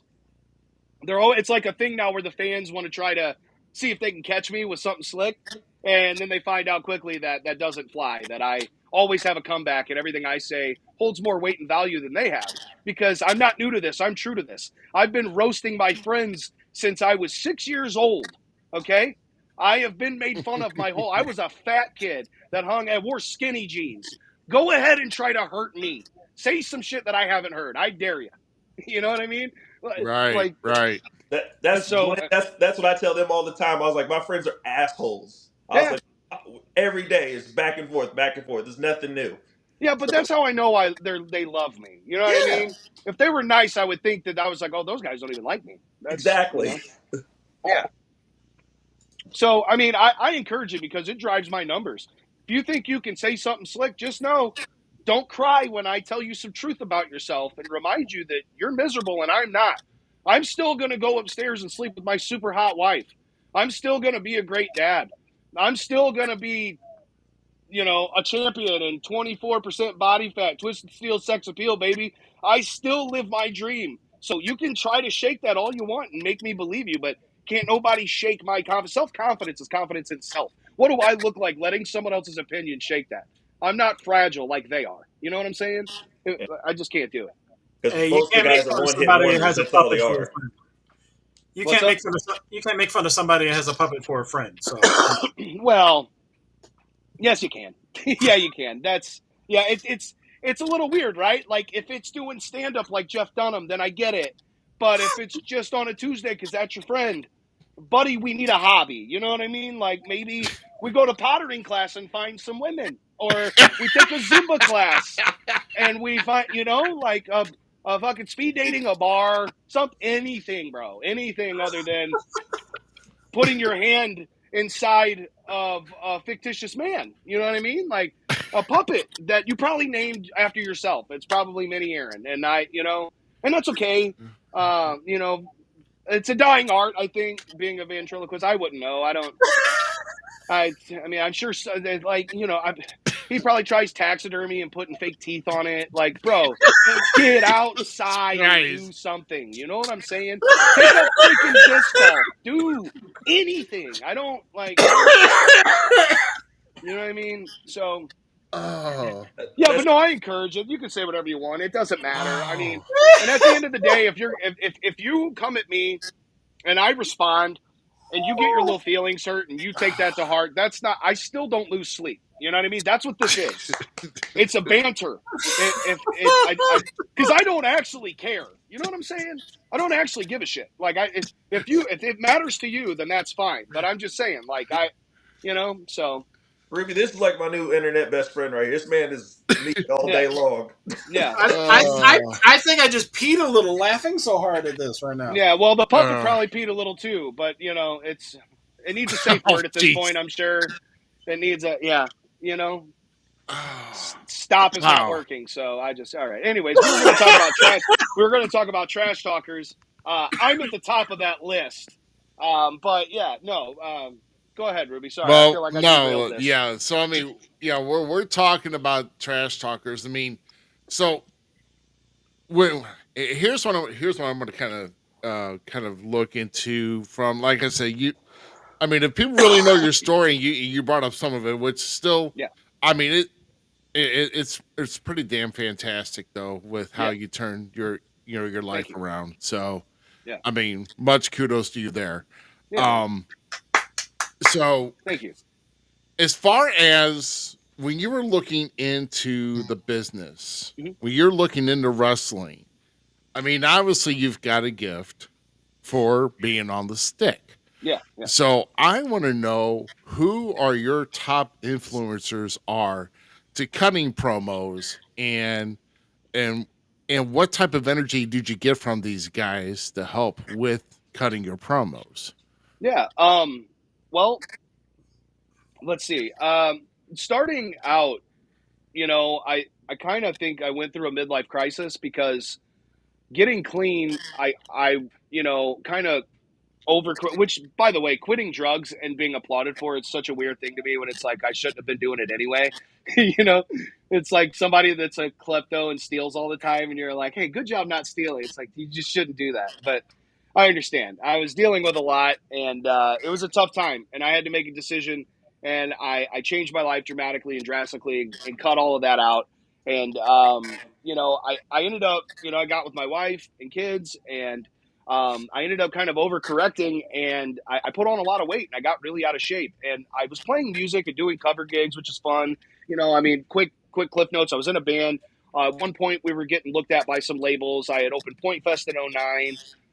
Was on MTV2. Nice. Some footage of our stuff was on MTV2. The biggest show I played was the Project Revolution tour, Dayton, St. Louis. It was I was on the stage with Atreyu, Armor for Sleep, Hawthorne Heights in 10 years. And the main stage was Filter, Perfect Circle, Chris Cornell, Linkin Park. So I've been on a ton of – I've shared the stage with a lot of bands and a lot of big names. And I've been around that, and I've been performing my whole life. I've been in a band, from 8th grade until I was like 22, 23. And then even after that, I still found my way to playing like acoustic cover gigs and those kind of things. So I've always done some stuff, DJ. I've always been entertaining. I never stopped. So I knew that I could – I knew if I could just figure out the mechanics of the stuff in the ring, that I felt like I could at least have a shot at people caring, right? And so what a lot of people don't know is when I'm homeless at the time, I was working at Chili's, so that wasn't just like an off the cuff. I actually did cook for Chili's at one point, and one of the managers there had the network sign in when it was WWE Network. I got his sign in for a pay-per-view so we could watch it while we were working, and then I just saved it and I never got rid of it. So for like 5 years, even after I didn't work there, I had that dude sign it. I never lost it. So there were nights that I'm out. I'm looking for a distraction, and that's all I had. My mom would pay a phone bill just so she could, keep tabs on me. And so I would just watch hours of pay-per-views that were happening, as well as the back catalog, So in a lot of ways, excuse me, I'm fucking allergies and phlegm here. But in a lot of ways, wrestling has kind of like saved my life because it gave me a distraction, and it gave me a chance to not focus on the shit that was happening to me. And so the way it makes me feel when I watch it, it is, man, if you could bottle up the emotions that it can trigger and when it's done right and sell that, you would be a trillionaire, because it's just, I mean, people have been to concerts and it's, 20,000 strangers screaming the words to a song and having a great time. And that's a great feeling. The best thing about wrestling is that it's not just riding the high the whole time. I mean, it's literally an emotional roller coaster if it's done right, you know?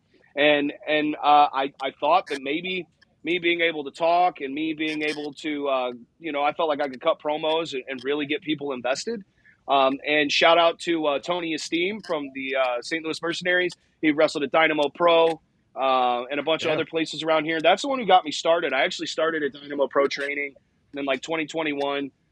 It just wasn't kind of what I was looking for at the time. I found my way to Ace, but he's the one that got me started. He was like, hey, man, you should get into this because you've got the charisma for it.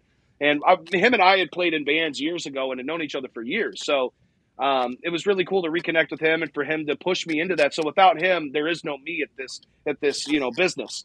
And I'm sad that he retired before him and I could do anything. But who knows? Maybe I can make him come out of retirement. But I just, the best compliment I got, because when we were doing promos at class, I always was, I mean, I'm not trying to sound overly arrogant like always, but like I really was the best one. Like, I get it. I understand what you're supposed to do. And at the time I had Frankie D, the son of the South there, and that boy can cut a promo. He's so good at it. And even though he's an asshole, Sean Vincent too can cut a good promo. And so I had both of those guys there to help mold me.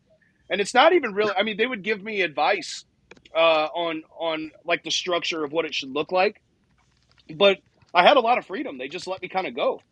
And so, I was, the best compliment I could get now is people telling me that my in-ring skills are starting to catch up to my promos, because they think that my stick work is so good that now that my wrestling is catching up to it, they're like, dude, you're a force to be reckoned with. It's really good to see. So that's the best compliment I could get from some of the boys, is hearing that. And knowing that my promos pop the boys makes me know that it is definitely hitting across the board with everybody. So, yeah, man, I mean, I've just, my top influences, I was a Stone Cold guy. So him, The Rock, but let me tell you a story of what actually stuck out to me.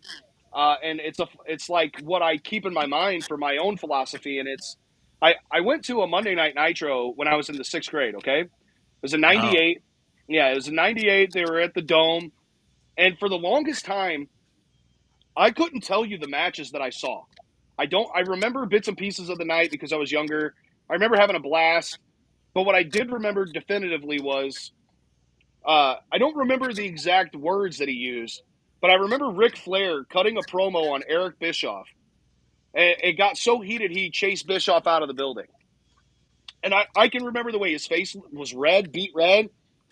I remember him taking that jacket off. Like but I couldn't tell you any of the matches. Now, I rewatched that same episode with my kids, with my son a couple years ago. I saw Ray versus Eddie. Like, on that same card, we got Goldberg, Scott Hall was there, Kevin Nash was there. I saw Finlay just go for a lot of great stuff. Yeah. But no, I didn't remember any of it. What I remembered being embedded in my brain was Ric Flair passionately screaming at the camera, and how that made me feel. It fired me up and made me want to run through a wall. And that's probably one of the first few times that, and just that rise of Stone Cold, man, there's nothing like it. I mean, if you didn't see it firsthand, it's not the same. Being able to catch it week to week, and just that Crash TV is something that'll never be done again. It can't be duplicated. It was it was perfect for the time. And just hearing him and The Rock, Chris Jericho, highly underrated promo, so good. I think a lot of the stuff that Edge does is great. Mick Foley's a great promo. Like, a lot of those guys from that era were great promos for different reasons. Some people could get, like, even Jake the Snake, when he would talk real slow, and you'd have to pay attention to what he was saying, or you'd miss it. And then you got Mankind, overly emotional and almost crying, and all that stuff. And it makes you, Triple H, I am the game, like, there's all these things for all these different reasons. And what it stuck out to me is if I can do that, if I can get my point across and feel it so heavy in my heart, there's no way that people aren't going to also feel that on the screen. It's going to hit somebody. And so, I mean, it's been super fun to just be able to get the opportunity to do that in person. And, you know, in the beginning, some of my stuff was pretty good. And then sometimes it would just be all right. Now I feel like I'm really hitting a stride when I go out there, and I'm kind of figuring it out a little more and a little more. So, I mean, as good as I am now, man, I can't wait to see how good it is a year, 2 years from now. You know what I mean? Oh yeah, absolutely. So I guess like I said, we're actually trying to see how we rank trash talkers in the business in history. And like I said, yeah, guys, how do you want to do this? You want to go one at a time? Because we were supposed to come up with our top 5, us personally, and just kind of make comparisons. Maybe somebody we missed. Like I say, you brought up a lot of good names though. We're saying all time though, because I mean, I'm giving you. You asked for my influences. I can rattle you a top 5 off right now of all time if you want.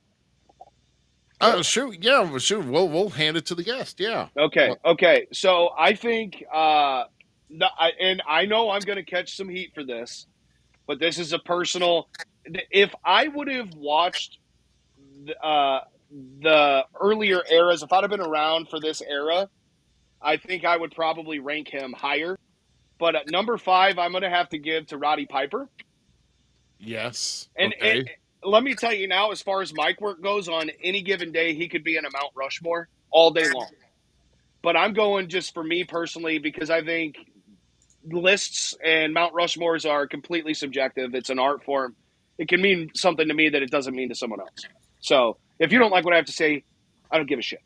All right, so my top 5th would be Roddy. Roddy Piper's phenomenal. Number 4, I would have to give... we're talking trash talkers or just promo? I guess, trash talkers, Trash talkers? A blend. Yeah, kind of a blend, Okay, so number 4, I would have to say number 4. Oh, this is tough. Number 4, I'd honestly give me Triple H. Okay. I think he ran his mouth with the best of them. He talked a lot of trash. And I think he was pretty untouchable and still is in a lot of ways. Number 3, John Cena. Okay. Yeah. Number 2, I would give to Stone Cold. Number 1, I don't know if anyone's ever going to be able to top the Nature Boy Ric Flair. I don't know if anyone can, and I know I left The Rock off of this list. I think The Rock did a lot of great trash talking. Rock was also a lot of dick jokes, though. You know what I mean? Like, I'm gonna put my foot in your ass, people strudel. You know what I mean? Like, I think he was great and entertaining. But if we're getting down to like making real, concise points and making me feel it, I mean, Ric Flair is goated and untouchable. I think Stone Cold getting one word over is the most insane thing of all time, And honestly, you could probably, I would probably, let me take Triple H off of there and I'll put CM Punk in there. I think Punk is probably my biggest influence from the most recent era. So my 5 would be Piper, Punk. Who else did I say? Piper, Punk. You mentioned Jake the Snake. But I was just talking about it. So it would be Piper, it'd be Punk. It would be, I know Stone Cold and Ric Flair were in there. And, I mean, I guess you could keep Triple H in there too. So. Yeah. Okay, cool. So The Miz, I'm guessing this is his final through. So it's Ric Flair, Samoa Joe, Eddie Guerrero, JBL, and I guess Samoa Joe is underrated. That dude is so good on the mic. It's not even funny. That shit that he did, and I guess we could talk. Paul Heyman needs to be in the conversation too. But yeah. this is hard to make like a top 5. But Yeah. I mean that's a good list. That is a really good list.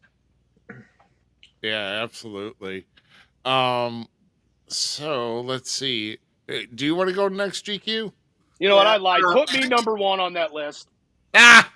Nah, not at all. No, because if we're gonna talk local, I'm sorry. Number 1 is not going to be you. It's going to be Travis Cook.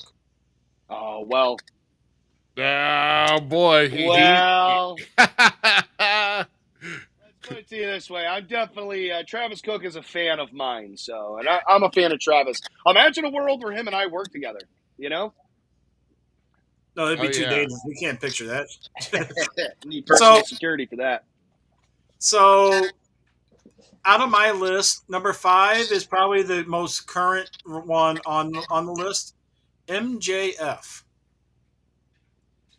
I had to really think this one out. I didn't have a number 5 at first. And MJF, he would do exactly what Mac Davis was saying there isn't. He would bring back a heel. Because he would be hated at a church picnic on Easter Sunday. I mean, come on. He could just bring out so much like hatred out of somebody no matter what. Number 4, Jim Cornette. That's a good one. Mm-hmm. Yeah, it's a very good one. Think of all the escorts out of Louisville he had to get sometimes just to go home. I mean, what a time. I probably would have got stabbed if I was in that era. I think a lot of us would have back then. I mean,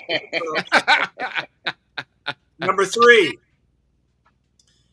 which somebody has quoted as saying this guy can make you hate so much that you could be a male of the male gender and forget you have a penis. That's how much he could persuade your way of thinking and everything like that. And that's Paul Heyman. Yeah. Heyman's arguably the Yoda of the promo. Number 2 is Roddy Piper. Yeah. The heat that he got back in the day and everything is just so, he caused riots and everything like that. I mean, so number 1, I'm just going to show off that one. Okay. So Bobby the Brain Heenan. Bobby the Brain Heenan World Championship. He was so good too. I wish I got to live through him being a commentator, and he was a damn good commentator then too. Just with the shit, like he just gets it, man. He was so good. Mm-hmm. The funniest line he ever said though was when Jannetty was trying to jump through the window to try to escape. When Michaels threw him through the window, he's trying to escape. He tried to escape. He's trying to run through the window. That shit was hilarious. Or anytime somebody did a swerve or a turn or whatever, he was like, I knew he was going to do that. I mean. Oh, my gosh. Okay, cue ball down below. How about you? All right, so. Wait a minute. Hold on. Wait. Before you do, I just realized something. We're all bald. Yeah. All four. No hair. The bald 4. I haven't been able to shave, so I'm going to keep the hat on for now. But yeah. Got a depression skull going is what it looks like. Oh, man. Yeah, I recently finally decided to shave all my stuff off. I was like, forget it. It's cheaper. Yeah. So I said my number 5 was Christian. That's a good one. He didn't really get to start doing it till TNA and now AEW, but I said Christian. Bobby the Brain's number 4. Ric Flair, Paul Heyman, and CM Punk for mine. So, yep. Yeah, I didn't know if anybody was going to mention Christian, but I think Christian's underrated when it comes to basically being an asshole. Oh, yeah, man. He didn't get a chance to really like spread his wings in WWE. When he got to go to those other places, and right now, some of the best shit he's ever done. I mean, how do you be away from the business for that long, come back and become the most talked about guy for a year and a half? You know what I mean? Mm-hmm. And it wasn't because of the matches he was having, even though they were great. All might. And that's my point. Like, You know, like people get wrapped up in the wrong things here in this business. It's like, man, you know, talking's going to bring people to the building. You know, I mean, like hell, I couldn't wrestle one week because I messed up my back. So they said just go out and cut a promo.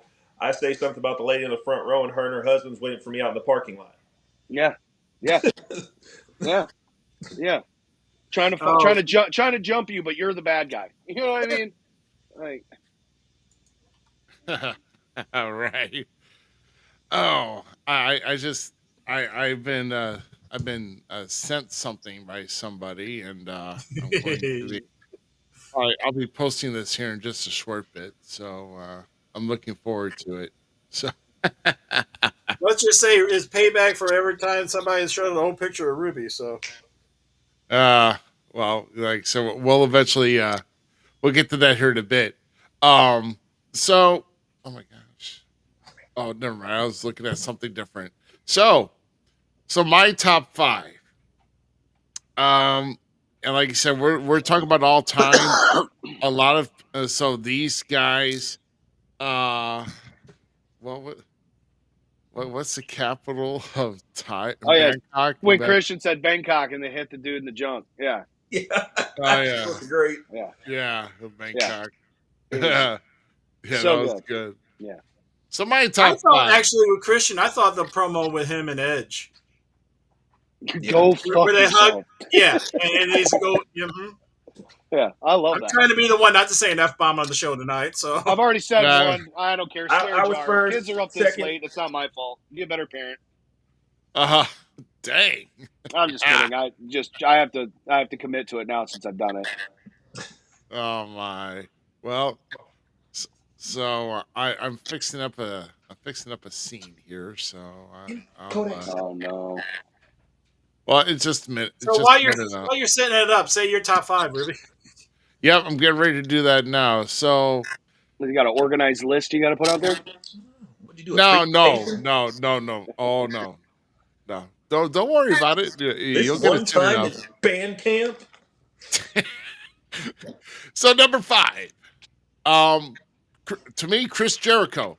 Think of Yes. everything that he's done all through WCW, back in '97 with Rufus, and then coming in Y2J. I mean, he's been through so many transformations, and he's adapted to every bit of it. And just getting over. Of course, like I said, I'm mainly fans of his WWE stuff. AEW, yeah, some, but like he was more entertaining in WWE. So, but definitely Chris Jericho and my number five. Number four, no one said it, but I've got my reasons, and he can cut on the mic if he wants, and that's Kevin Owens. I was going to just say that's an honorable mention for sure. He's really, really good. That dude's my hero. Yeah.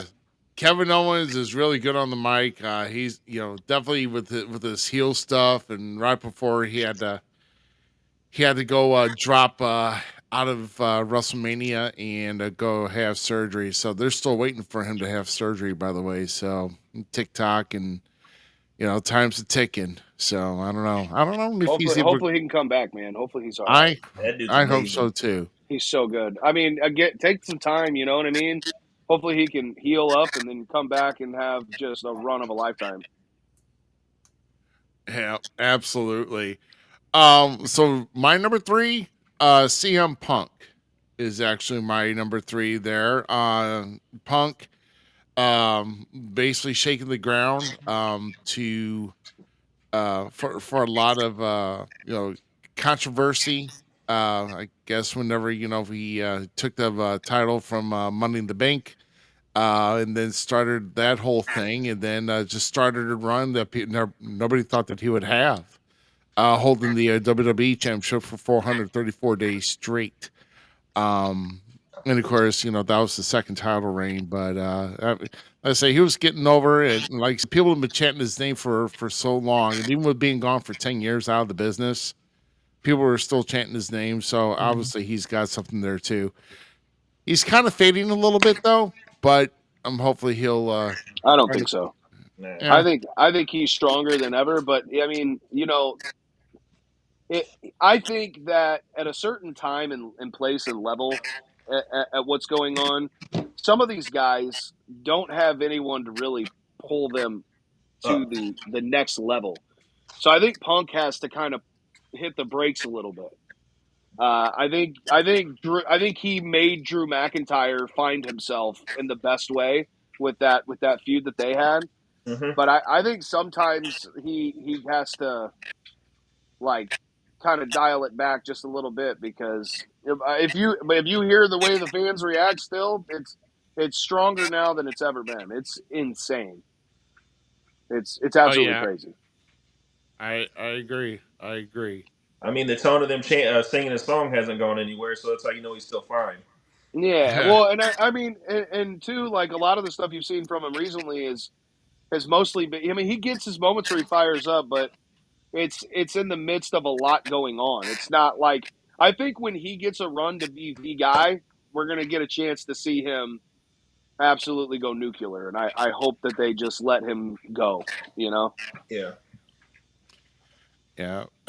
So down to my final two. So number 2 is a guy that's probably one of my top influencers to help me through through the start of my wrestling career, as far as with attitude and with getting onto the mic, and that is Stone Cold Steve Austin Yes. at my number 2.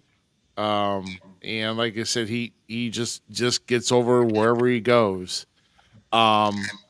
And then I'm sorry, I think I'm in agreement with Big Nasty here with my number 1 guy, who's made the Horsemen, the guy who made the NWA, the guy who made the entire '80s, even say some over more than Hulk Hogan, but it's actually the Nature Boy Ric Flair is my number 1.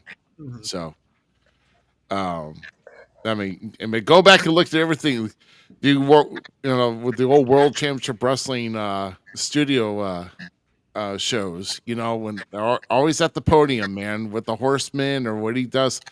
I mean, he can just cut. He can cut on the fly. I mean, that's the thing, guy. You got to know how to cut on the fly. I mean, obviously, you got to learn from these guys, and it's, to me, it's sad that nobody knows the art of cutting a promo when you got the camera on you live. You had to study a script.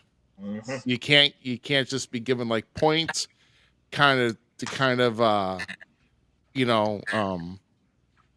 the word I'm looking for? Improvise. Thank you. Improvise your script, and just as long as you get to your bullet points, open it, get your bullet points, and go home. And you got how much time? So Go. these were truly guys, and Rick was truly one of those. And like I said, my honorable mention here, I'm sorry, but my honorable mention would be the American Dream, Dusty Rhodes. That's Yeah, one of my. That's one I of don't. my. I think he was a great promo, but he never was like. He didn't talk a lot of trash, though. You know what I mean? Like a lot of the guys you're gonna find when we're saying trash talk is like he would defend himself. You know, he got people to believe in him a lot of times, but Mhm. I don't know. I mean, Arn Anderson, Oh yeah. underrated like hell. I think the Miz could be an honorable mention for sure too. Oh yeah. Yeah, what about that? See, what about your boy the Miz? You didn't say nothing about that. Actually, he did. I think it was his number 5. Change the name. Change the name. No, he did. He said number He 5 said was Miz, Ric Flair, Samoa Joe, Eddie Guerrero, and Chris And Jericho. No, he said JBL. So no, he didn't. He didn't. I thought he said he mention did. it. Oh, No. Now, and then he says Scott Steiner is still promo goat. Well, I mean, if you're throwing up math equations, sure. I mean, he's still promo goat. hey, look, that segment's still legendary till this day. You leave that shit alone. I still like when Braun did one about his chance of winning. So, And you know what? That math still made more sense than that Common Core math that they started to do in the schools. So, Yeah. I'd rather take a foreign language than learn Common Core. I'll tell you that. I think it'd be easier. But yeah, I don't know if he's still watching or not. But yeah, why didn't you name us the Miz? he did. Did No, he he didn't. really? No, he Yes. didn't. He didn't. Yes, he did. No, he didn't Where? in his list. No, he put it Oh, there it I is. Miz Ric Flair. see. I see it. Miz Ric Flair. There it Okay, is. so Yeah. Miz. See, I Okay, told you. I may be an Okay. idiot, but not that much of an idiot. I thought he was saying, "Oh, this is me, he's the Miz. Here's my list." And I don't know. I'm an idiot. Never mind. Just We're just making sure you're paying attention to the show, dude. All right, you passed. Good job. that's right. It says you dorks. It's just Miz, Ric Flair, Samoa Joe, Eddie Guerrero, and JBL. So Admittedly, I only read at a 6th grade level. Leave me alone. So, I mean, wasn't Miz the one that sent you something to include on the show? I mean, I'm just saying. oh yeah. Well, yeah. When I was just talking about a foreign language, yeah. So sometimes if you can't understand it, then sometimes you're going to need a new translation. So Yeah, there it is. Hey, that was when I had hair. Is that Yeah. you in the center? Yes, sir. Yeah, look at that. Zoom Oh in and out my of you. god. Good God, dude. I see it now. You look like the guy who ate that guy. Yeah, exactly. Yeah. Yeah, look at that little dweeb. You know what I mean? Skinny jean wearing ass. Look at me. Yeah. Huggers. That is the band that opened up Point Fest, and then Yeah. the new translation. Yes, sir. That's right. Hanson grew up so fast. Yeah, I know. Now, we were at a time where wearing a vest with a V-neck was in style, you know, And for some Dickies. reason. Yeah. Yeah, a V-necks. Oh yeah, Yeah. see all the V-necks. Yeah, dude, with vests. I don't know why we thought that was cool. Yeah. Yeah. Looks like Oh, Lincoln Park got hit by a car. Yeah. Yeah. Oh Someone- my gosh. Yeah. Well, that's actually under the Tivoli too, and in the Loop. I don't know if that place is open anymore, but cool shot though. Oh man. I used to have a faux hawk when I had hair. Yeah. Yeah. It was a hot look. Oh. He's lying. I'm trying to think what He doesn't have kind respect for me. what kind of a mashup this band would be. Like The way I always described it, if you can go listen to we have an album called Shift that's out on all the streaming platforms, but it's essentially if like Taking Back Sunday, Incubus, and the Foo Fighters had a love child with T-Pain.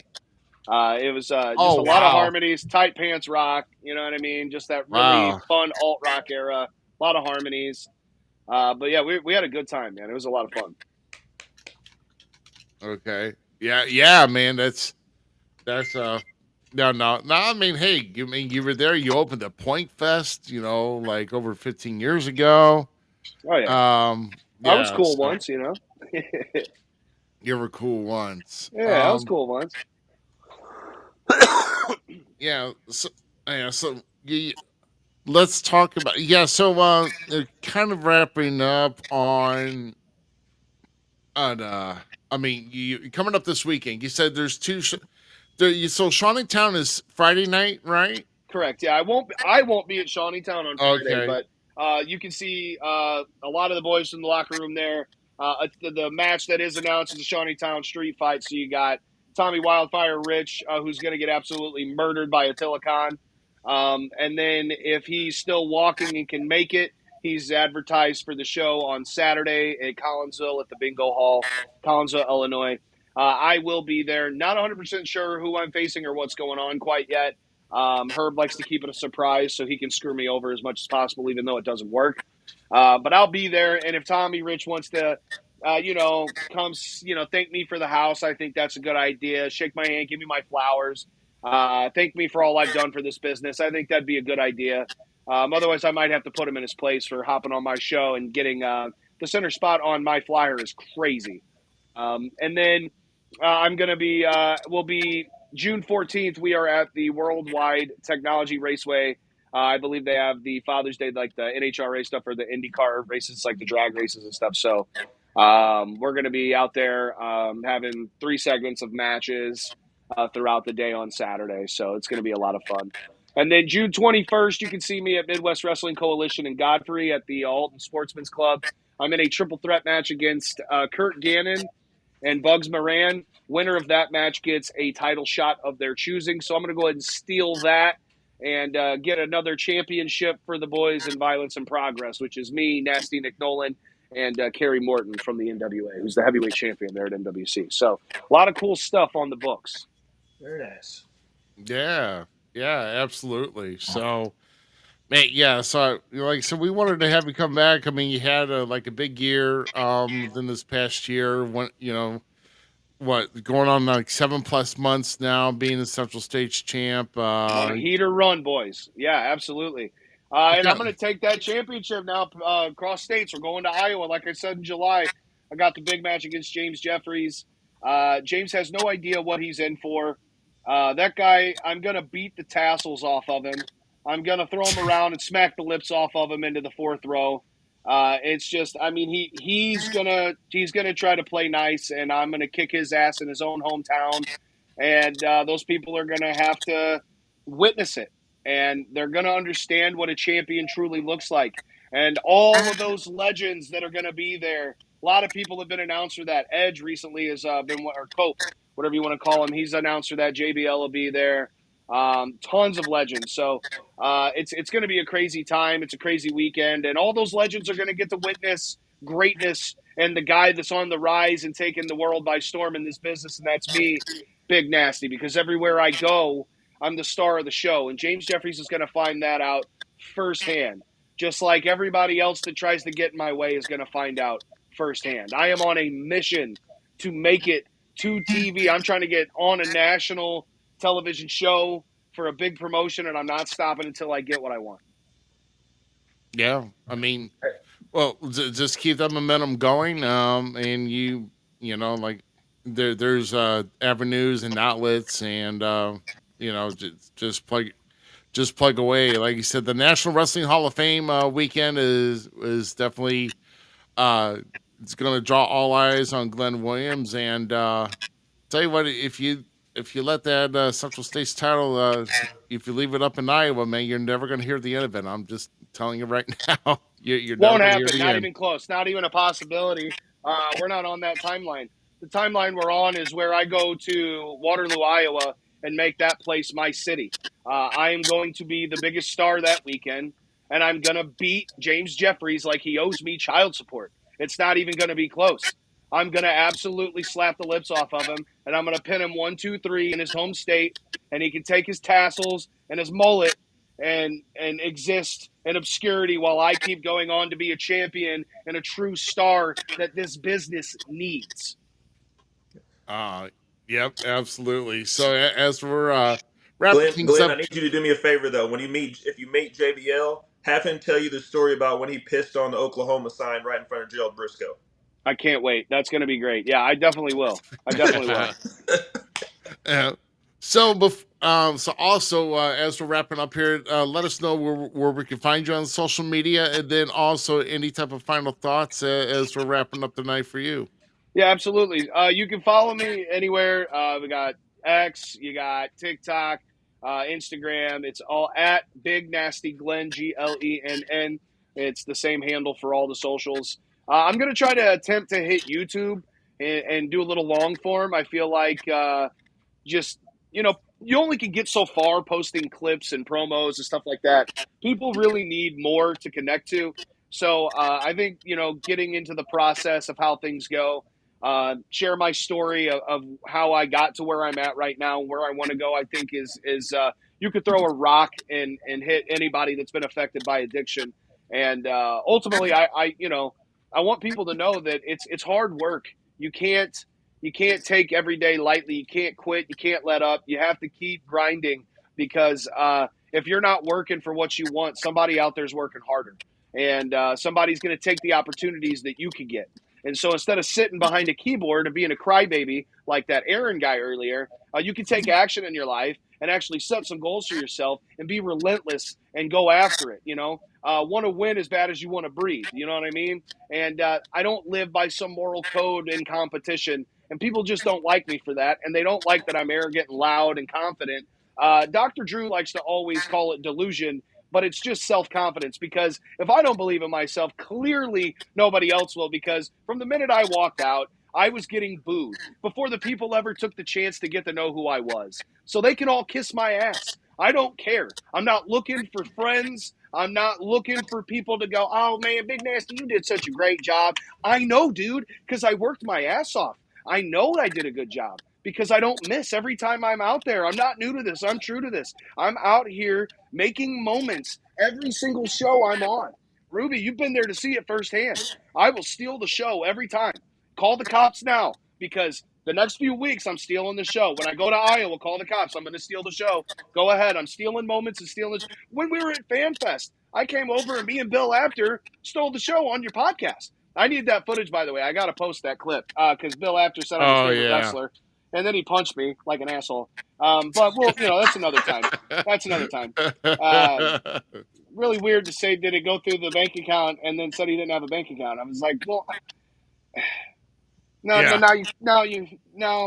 don't know where that money's at. I still haven't gotten that $2,500 back. So I got to figure out where that wire transfer went to. So, but yeah, so I mean, if I had some final thoughts, it's just I can feel the momentum happening, and I can see it, I can taste it, I can hear it, I know what it looks like, I know what it sounds like, and I'm telling you, I am on the verge of some really big things happening. So stick around, be along for the ride. For everybody that's been around, keep booing me, keep messaging me, keep talking all that shit, because every time you swing at the king, you always miss, and I end up getting you idiots back. Imagine being in the crowd and I call you a toilet baby and I have a live mic and all you can do is scream and nobody hears what you have to say. That must suck. So I'd be pissed too if I had to pay to watch a guy be great while I was miserable. So keep doing that. Keep being miserable. I'll give you something to tout about, to tweet about, to cry about, because I'm not going to stop. Let me go ahead and get my championship here just so you can see it. Let me grab it. Yeah. Let me go ahead and get this here. Central States Champion, baby. The work never stops. I'm the workhorse of St. Louis. I'm the king of the mountain. Nobody can hang with me. I'm the best in this business, and it's not even close, boys. Best on the mic, best in the ring, number one in your hearts. Thank you for having me. Go ahead, kiss the gold. I'll see you guys next time. Thank you so much, Ruby. Appreciate it. All right. Once again, that's the SICW heavyweight, Central States Champion. Sorry. That's all right. I Big might as well. Nasty It's Glenn the only Williams. champion that matters, baby. Central States champ. Right here. Read it and weep. There you go, man. Well, I appreciate you hanging out with us here tonight, and good luck to you this weekend.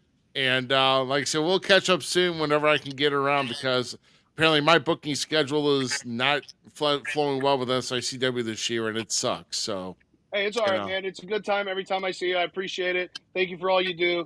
And anytime you want me back on here, just let me know, bro. I'm always available for you, okay? All right. Thank you, very guys. much, It was brother. nice to talk to you Appreciate tonight. All right. Big Nasty, everybody. There we go. There we go. All right, guys. So, so we did our top 5. Man, we're all good. I mean, of course, for those who go back and watch it, kind of make your list, man, or maybe just add your comments in on Facebook or YouTube or whatever else. We'd love to hear them. But we're not sure what's going to happen next week, but we will have episode number 197. We hope to have The Miz back here. And until then, we're going to enjoy that first week of Jews. What? 4 more weeks. Yeah, I know, and I don't know what we're going to do for number 200 yet. So haven't think about it, but yeah, 200 is in the works for if you don't have a guest, maybe do like your top 5 episodes that were your favorite, if you guys can think of them. Oh my gosh, I'm gonna have to throw up a list here in our group chat. I guess that's work I'm gonna have to get started on. So and we'll probably have to do maybe like the all-time best of gold memes, maybe, that we've had. I don't know. There's top just 5 a lot guests. Top 5 guests. Oh yeah. In fact, we'd like to have like some cameos for some past guests here too. So like I said, there's a lot in the works here for number 200. I mean, I would have loved to have done another remote location show, but I don't think it's not going to be possible. But that's okay. We're just going to have a big old party, and we're just going to kick it live. In 4 weeks is episode number 200, but next week will be episode number 197. But with that in mind here, guys, I know we've had kind of a long weekend, a long night, but an enjoyable night. Once again, we want to thank you to Big Nasty Glenn Williams for joining us. for wrestling's best trash talkers. And we are going to be getting out of here, folks. So for GQ and the Dirty Heel Austin Cage, I am Rough Cut Rick Ruby. We thank you very much for joining us. And we will see you next Sunday. Episode number 197 is on the way. Next Sunday, 9 p.m. Central. And we will see you guys next week. Take care.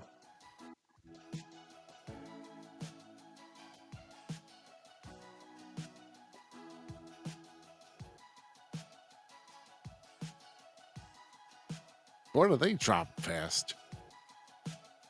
Ooh.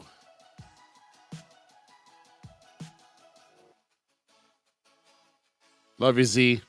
Take care, brother. See you next week.